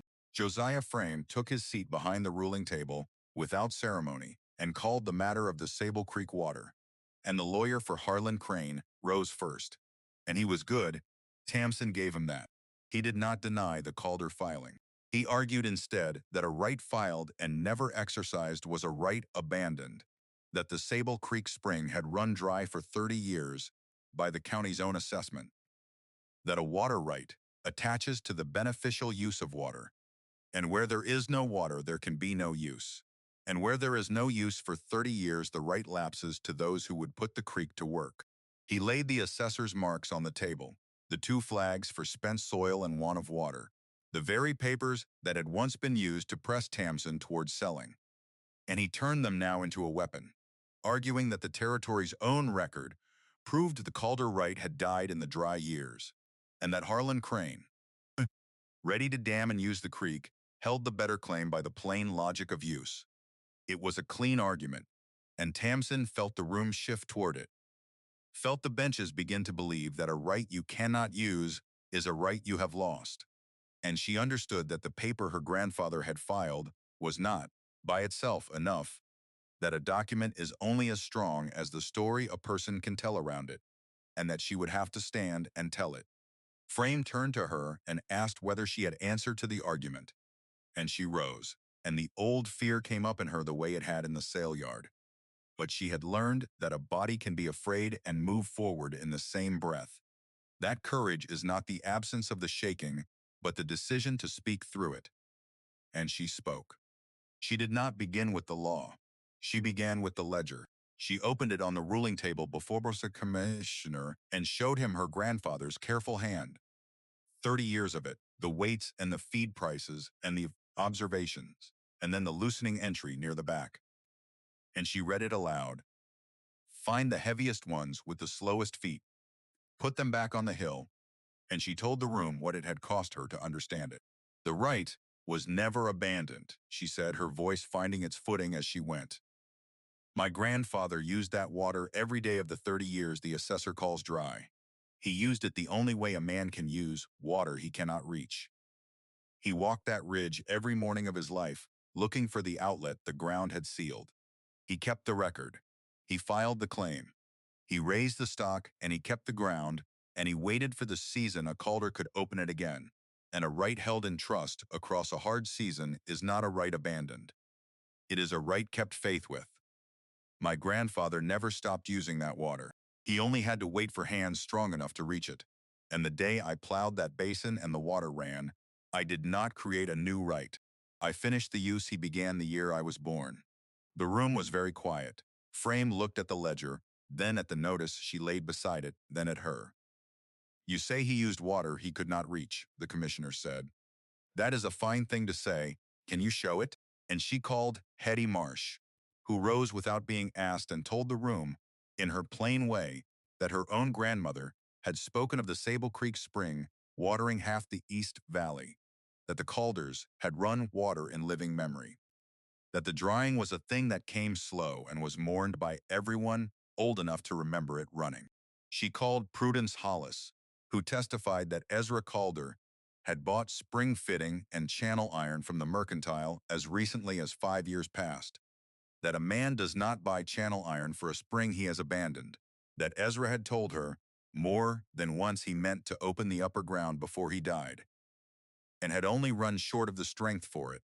And last she called Maud, who came to the front slow on her cane and did not sit, and who told the commissioner in a voice worn thin but perfectly clear that she was 81 years old and had lived in the valley the whole of it, that she had drunk from the Calder trough as a girl of 9 when the water ran cold enough to ache the teeth, that her brother Ezra had filed the water right the year his granddaughter was born, and told no one because he knew what kind of men come for a valley's water when they think no one is watching, and that he had kept faith with that water across 30 dry years, the way some men keep faith with a grave, and that the only thing abandoned in this county was the good sense of anyone who thought a Calder ever gave up on that spring.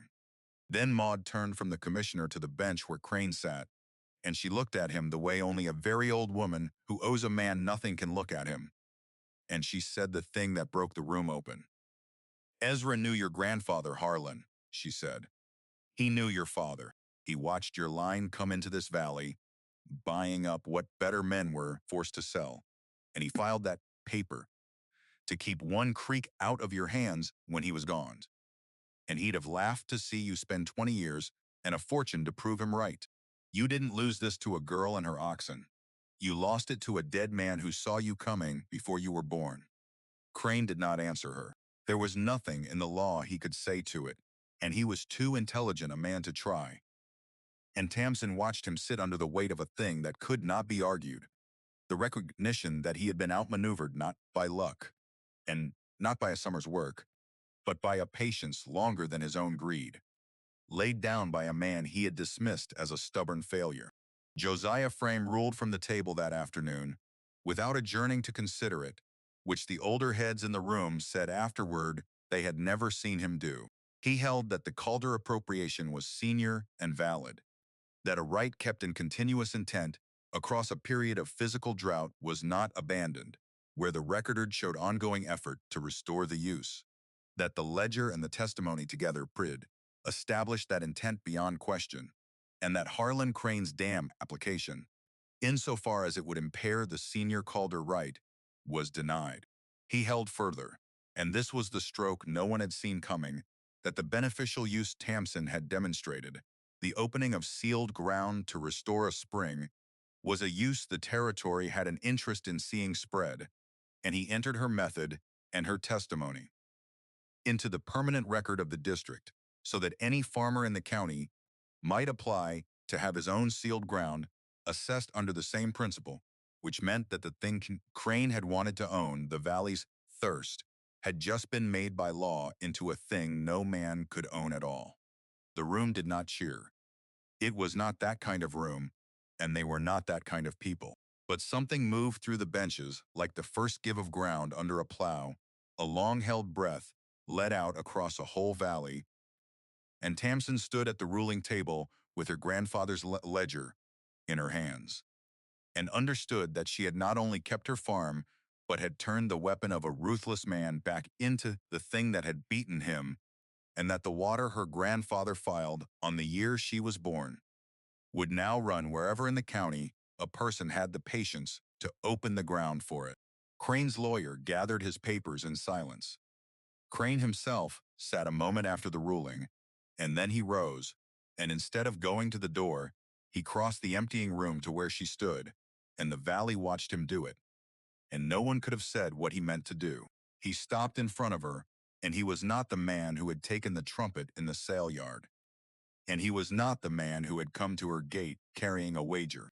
He was a man who had lost, and who had spent the ride to town understanding exactly how much, and there was in his face the particular hard clarity of someone who has run out of certainty and found something underneath it. "I'm ruined," he said, low, so the room would not hear it.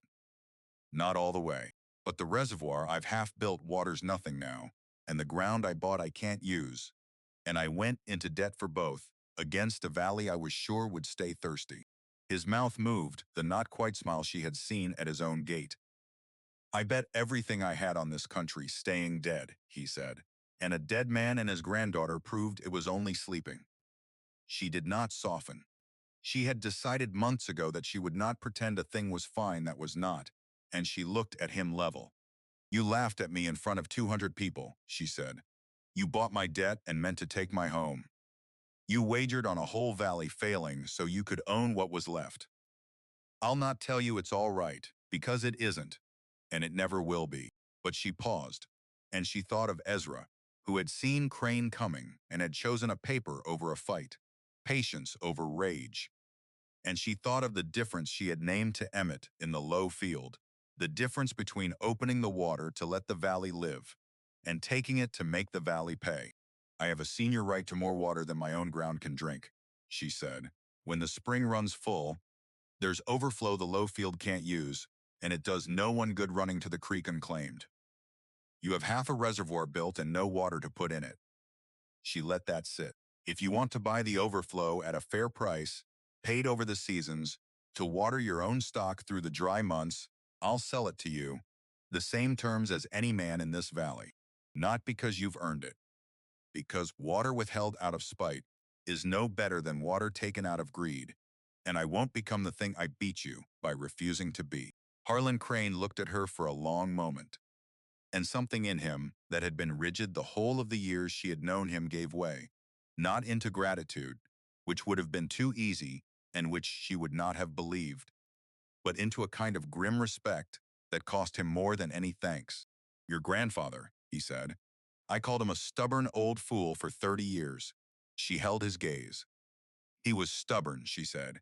He was also right, and he was patient enough to let the second thing outlast the first, which is more than either of us managed. Crane put on his hat. He nodded once, the short, decisive gesture she had seen at her gate, the gesture of a man who has heard a thing he cannot argue with and will not try. He went to the door and stopped there with his hand on the frame and turned back, and the last of the valley watched him do it. There's a basin on my north ridge, he said. Been dry since my father's time. When you've a season to spare, I'd have you come look at it. And I'll pay, the same as any man. Then he was gone into the September light, and the fight that had run the length of the summer went out of the room with him, and Tamsin stood among the emptying benches with the strange weightlessness of a person who has carried a thing so long that its lifting leaves her unsteady. Maud came to her slow through the scattered chairs, and she did not embrace her. They were not a family that embraced in rooms full of people, but she put her thin hand over Tamsin's on the ledger and pressed it there. He'd have hated all this fuss, the old woman said, meaning Ezra, her voice dry, with the particular humor grief wears when it has waited long enough. Standing up in a courthouse, telling the whole county his business. She looked at the notice on the table, the oilcloth folded back from the territorial seal. He'd have hated it, she said again, softer, and he'd have been prouder of you than his stubborn heart could have stood to say. Tamsin's throat closed, and she let it, standing in the annex with the afternoon slanting through the windows, and the last of the valley filing out past her, some of them touching her shoulder as they went. Farmers who had smiled in the sale yard, now unable to meet her eye or unable to look away, and she understood that she had crossed, in a single summer, from the county's joke to the county's water, and that neither name was the truth of her, and that the only name that had ever mattered was the one on the ledger she held, which was her grandfather's, and now was hers. Emmett was waiting outside with both wagons, the dark-shouldered ox still in the trailer, unsold, and when she came down the courthouse steps, he read the ruling on her before she said a word, the way he read everything. And he did not whoop or grin. He only let out a slow breath and looked up at the ridgeline to the north where their own valley lay. We keep the farm, he said. It was not quite a question. We keep the farm, she answered. We keep the water. And you keep your share, written down, witnessed, the first name in the new ledger after mine. He nodded, and he swallowed whatever was moving in him. 16 years old, and part owner now of a thing the whole county had come to see settled. And he climbed to the seat of his uncle's wagon. She stood a moment with her hand on the trailer rail, feeling the warmth of the great animal through the wood, the ox she had been 3 hours from selling. To save the ground he had opened. You're staying, she told him, low, the way a person speaks to an animal, not because it understands the words, but because the habit of talking to a thing you love does not stop clean at the edge of its understanding. You opened it. You'll see it run. She climbed to her own seat and turned both wagons toward home. Down the county road she had driven that morning with the note unpaid and the water unwon. And the light was different now, or she was. The letter from the territorial engineer's office came in October, forwarded up the valley with the seal of the capital on it. And Tamsin read it at the kitchen table with the lamp lit against the early dark, the season already turning, the cottonwoods on the ridge gone gold and beginning to let go. The man who had walked her low field in August had made good on his word. His office had drawn up her method into a formal bulletin, the opening of compaction-sealed water courses by the patient application of draft animal weight and shallow tillage, and they meant to print it and send it to every land office and grange hall in the territory. And they asked her leave to set her name to it as the source, and to name Dry Bench as the ground where it was first shown to work. She sat with the letter a long while. She had spent the summer learning to guard a thing, then learning when to open it. And here was the last turn of that lesson: the difference between a method that dies with the one who found it and a method that outlives her by generation because she was willing to give it away. She thought of Ezra, who had kept his water right secret and nearly let it die for the keeping, who had learned, if he learned it at all, too late to matter. She would not make his mistake in the one place he had made it. "Print it," she wrote back. "All of it, and put the boy's name beside mine, Emmett Boone, who built the yokes and carried the water and staked his inheritance on ground the county called dead. Because a thing worth writing down is worth naming the whole truth of, and the whole truth is that no one saves a valley alone." She told Emmett of it that evening in the barn while they forked down the last of the season's hay. And the boy stopped with the fork in his hands and stood very still. And then he asked, low, whether he would truly be named in a paper printed by the Capitol and sent to every land office in the territory. And she told him he would, and he set the fork against the wall and went out into the cold dusk without a word, and she let him go. Because some things a person needs to carry alone into the dark for a while, before they can carry them in front of anyone.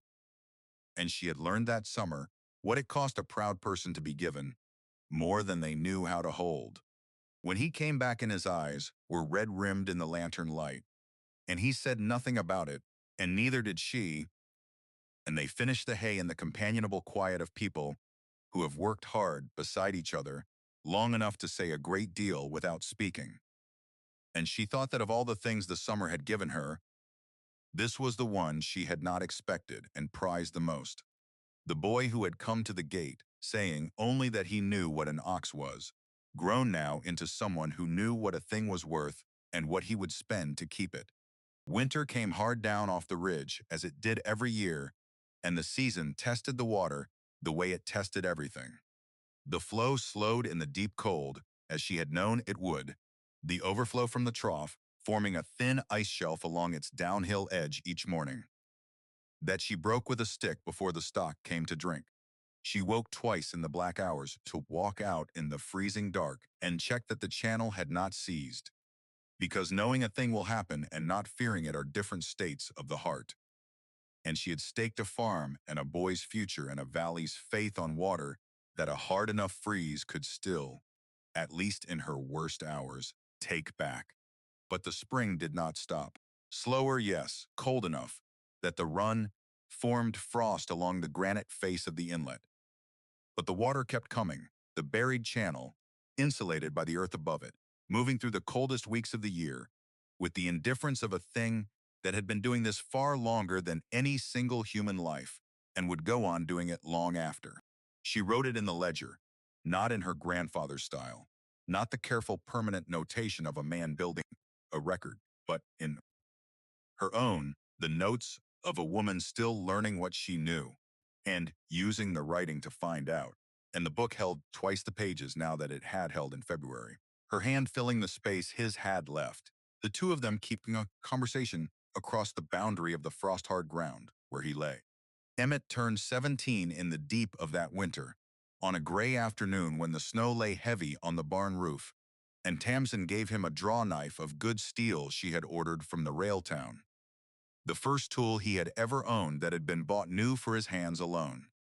And he held it the way he had held the coin roll in the road, as though its weight meant more than its use. She found, sometime in those short frozen days, that she had stopped thinking of the farm as a thing to defend. The shift had come without her marking it, the way the hardest changes come, and she noticed it only in looking back. The quality of her thought about dry bench gone from a braced crouch, from proving them wrong, to something nearer to simply living there and doing the work the ground asked of her. The county had stopped being a thing arrayed against her, and become instead a context, a set of neighbors, some of whom had smiled in the sale yard, and some of whom now paid her to walk their ground. And she had made a private peace with the fact that forgiveness was not a thing that arrived in a single moment, but a thing that happened slowly, across a run of days in which a person chose to live forward instead of backward, and she had chosen it, not perfectly, but often enough that the choosing had become a habit, and the habit had become a kind of freedom. Word of the bulletin spread ahead of the printed copies, the way word does, and through the winter she had letters, real letters, forwarded up the frozen valley from farmers she had never met, from a man in the dry country to the south who had a basin his cattle favored and had never known why, from a widow east of the divide who wrote 3 careful pages about the packing of her ground and the weight of her stock, and asked plainly whether an ox might do for her what it had done for the Calder place. She answered every one of them at the kitchen table in the long winter nights, the same way she had answered the neighbors who came in August. The practical version, the honest uncertainty, the refusal to promise more than the ground might give. The farm was not famous. She was clear with herself about that. It had made no newspaper past the water hearing's dry notice in the Hartley sheet.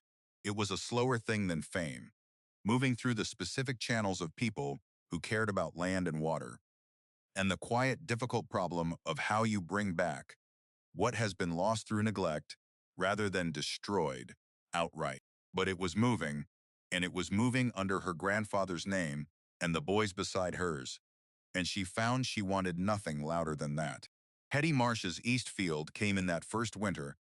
The northeast corner Tamsin had walked in August, opened in the last mild week of November, with the dark-shouldered ox in a second pair, 6 shallow passes over 3 mornings, and on the fourth morning, a seep the width of 2 fingers rose in the deepest furrow, and Hetty stood at the edge of it, with her hand pressed to her mouth, and then paid Tamsin the first season's portion of their agreement in silver on the spot, and sent her, as she had promised, to every dry farm she knew. It was the first field Tamsin had opened for a price.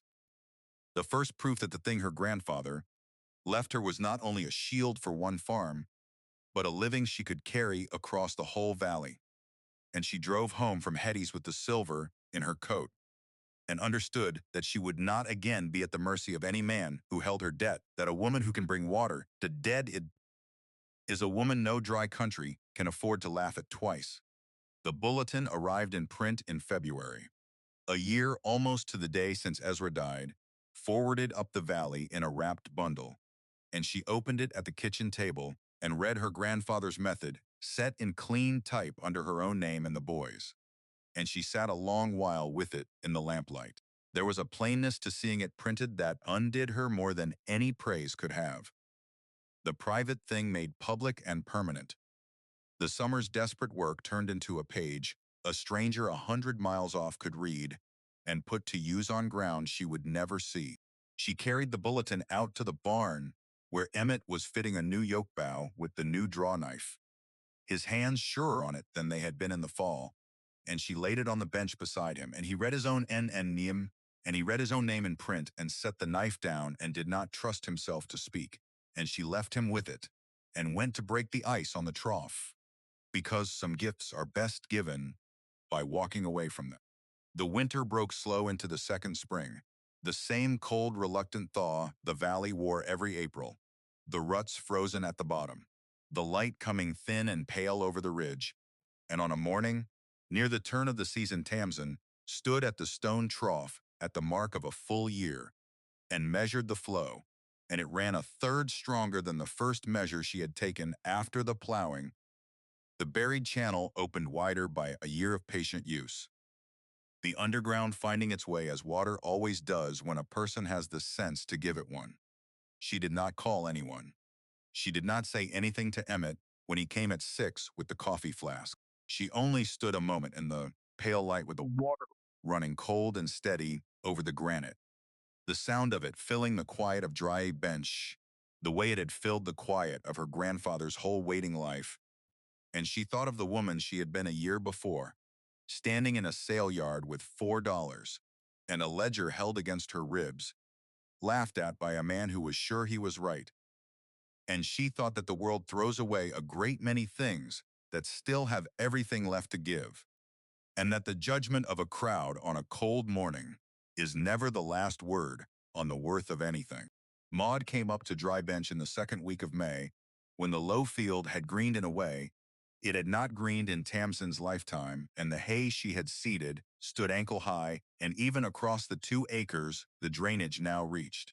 Tamsin drove to fetch her, because Maud no longer trusted the county road to her own team, and the old woman rode up the lane with her cane across her knees, and her eyes going over the fields, the way a person reads a letter from someone long gone. She was 82 now and moved carefully, but she would not be helped down from the wagon, and she would not ride the access track up the ridge when Tamsin offered it. She walked it slow on the cane, stopping to breathe, refusing every arm, and at the stone trough, she stopped and put her old hand into the overflow the way half the valley had learned to do that year. I drank from this trough the summer I turned 9, she said, and the water ran so cold it ached the teeth clean out of your head. She held her hand in the run a while. Same water, she said, and it was not a question, and Tamsin answered that it was the same water, and the two of them stood there without needing to say anything more about it. They went up to the basin together, slow, and it took the better part of an hour, and Tamsin let it take that long. The furrows she had cut a year before had healed over, grass grown back across them. The ground settled so that a stranger would not have read the tillage marks at all. What a stranger would have read was the darker tone of the basin soil, the absence of the dried cracking that scarred the ground around it, the grass here denser and a shade greener than the field beyond it. The dark-shouldered ox was there, as he was most mornings, gray about the muzzle now. Standing in the hollow, he had crossed a black pasture to reach the first night she brought him home. Maud moved toward him slow, and he watched her come without shifting. And when she was close, she laid one hand flat on his great neck and stood.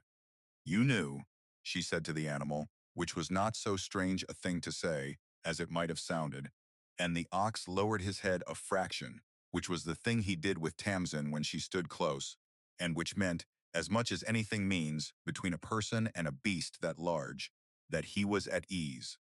He would have loved this, Maud said then, not to the ox but past him, to the ridge and the valley below it, and the man who had walked this ground for 30 years and never lived to see it run. I used to worry about him up here alone, morning after morning. He never told me why he kept climbing it. She was quiet a moment. He knew he couldn't open it himself. I think he came up here to keep it company, so it would know somebody was still listening. Tamsin took the ledger from inside her coat, where she already carried it still, and she opened it past her grandfather's, loosening hand to a page, filled with her own, to the entry she had made the morning the hayfield first showed green and had told no one about because she had wanted to be standing exactly here when she read it aloud. The land never forgot, she read. We only stopped listening. Maud looked at the page a long moment, then lifted her eyes to Tamsin's face, and she looked the way the very old sometimes look at the young, seeing more than one thing at once, the person in front of her and the shape of what that person was becoming, and something of who she had come from, all of it layered in the same face. I thought that was where the book ended, Tamsin said. Maud shook her head, slow and certain. No, she said, that's where it starts. She handed the ledger back, and Tamsin closed it and held it against her chest, over the warmth of her own body, and she looked out over the ground. Her grandfather had waited his whole life to see answered. The low field greening, the trough catching the light the herd the county had condemned, moving unhurried through the high pasture with the ease of animals that have found where they belong. She thought of a year before, of $4.40 broken oxen and the sound of a man's voice coming off a trumpet in a cold sale yard. She thought of what it had cost to keep going when the sensible argument for stopping had been available every single day, and she understood, standing on the ridge with the old woman beside her and the great gray animal at rest in the hollow, that some things the world throws away still hold everything they were ever worth. That the judgment of a crowd is never the final word on the value of anything, and that the truest wealth in a dry country is not the coin a person holds, but the living thing they spend themselves to keep alive. The overflow would run to Crane's half-built reservoir by the second summer, sold to him at the same fair terms as any man in the valley, and he would have to drive past the Calder gate to fetch his stock to water he now paid a young woman for, and nod to her when he passed, and live in a valley that knew exactly how he had come to be the man buying water instead of owning it. She would open 7 more fields that season and take on a second hand to help train the pairs, and the herd that was to have been rendered for tallow and hide would become known through the district as the finest working oxen a dry farm could hire, the animals that broke the ground where the water hid. But that was all still ahead of her, and none of it was the thing that mattered most on that May morning.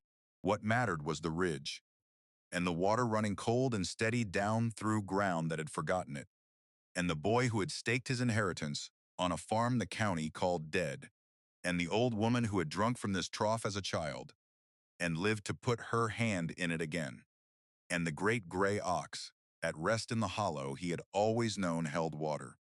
Maud stood a while longer with her hand on the animal's neck, and Tamsin stood beside her, and neither of them spoke, because some things live better in the doing than in the saying, and there was no longer anything either of them needed to prove.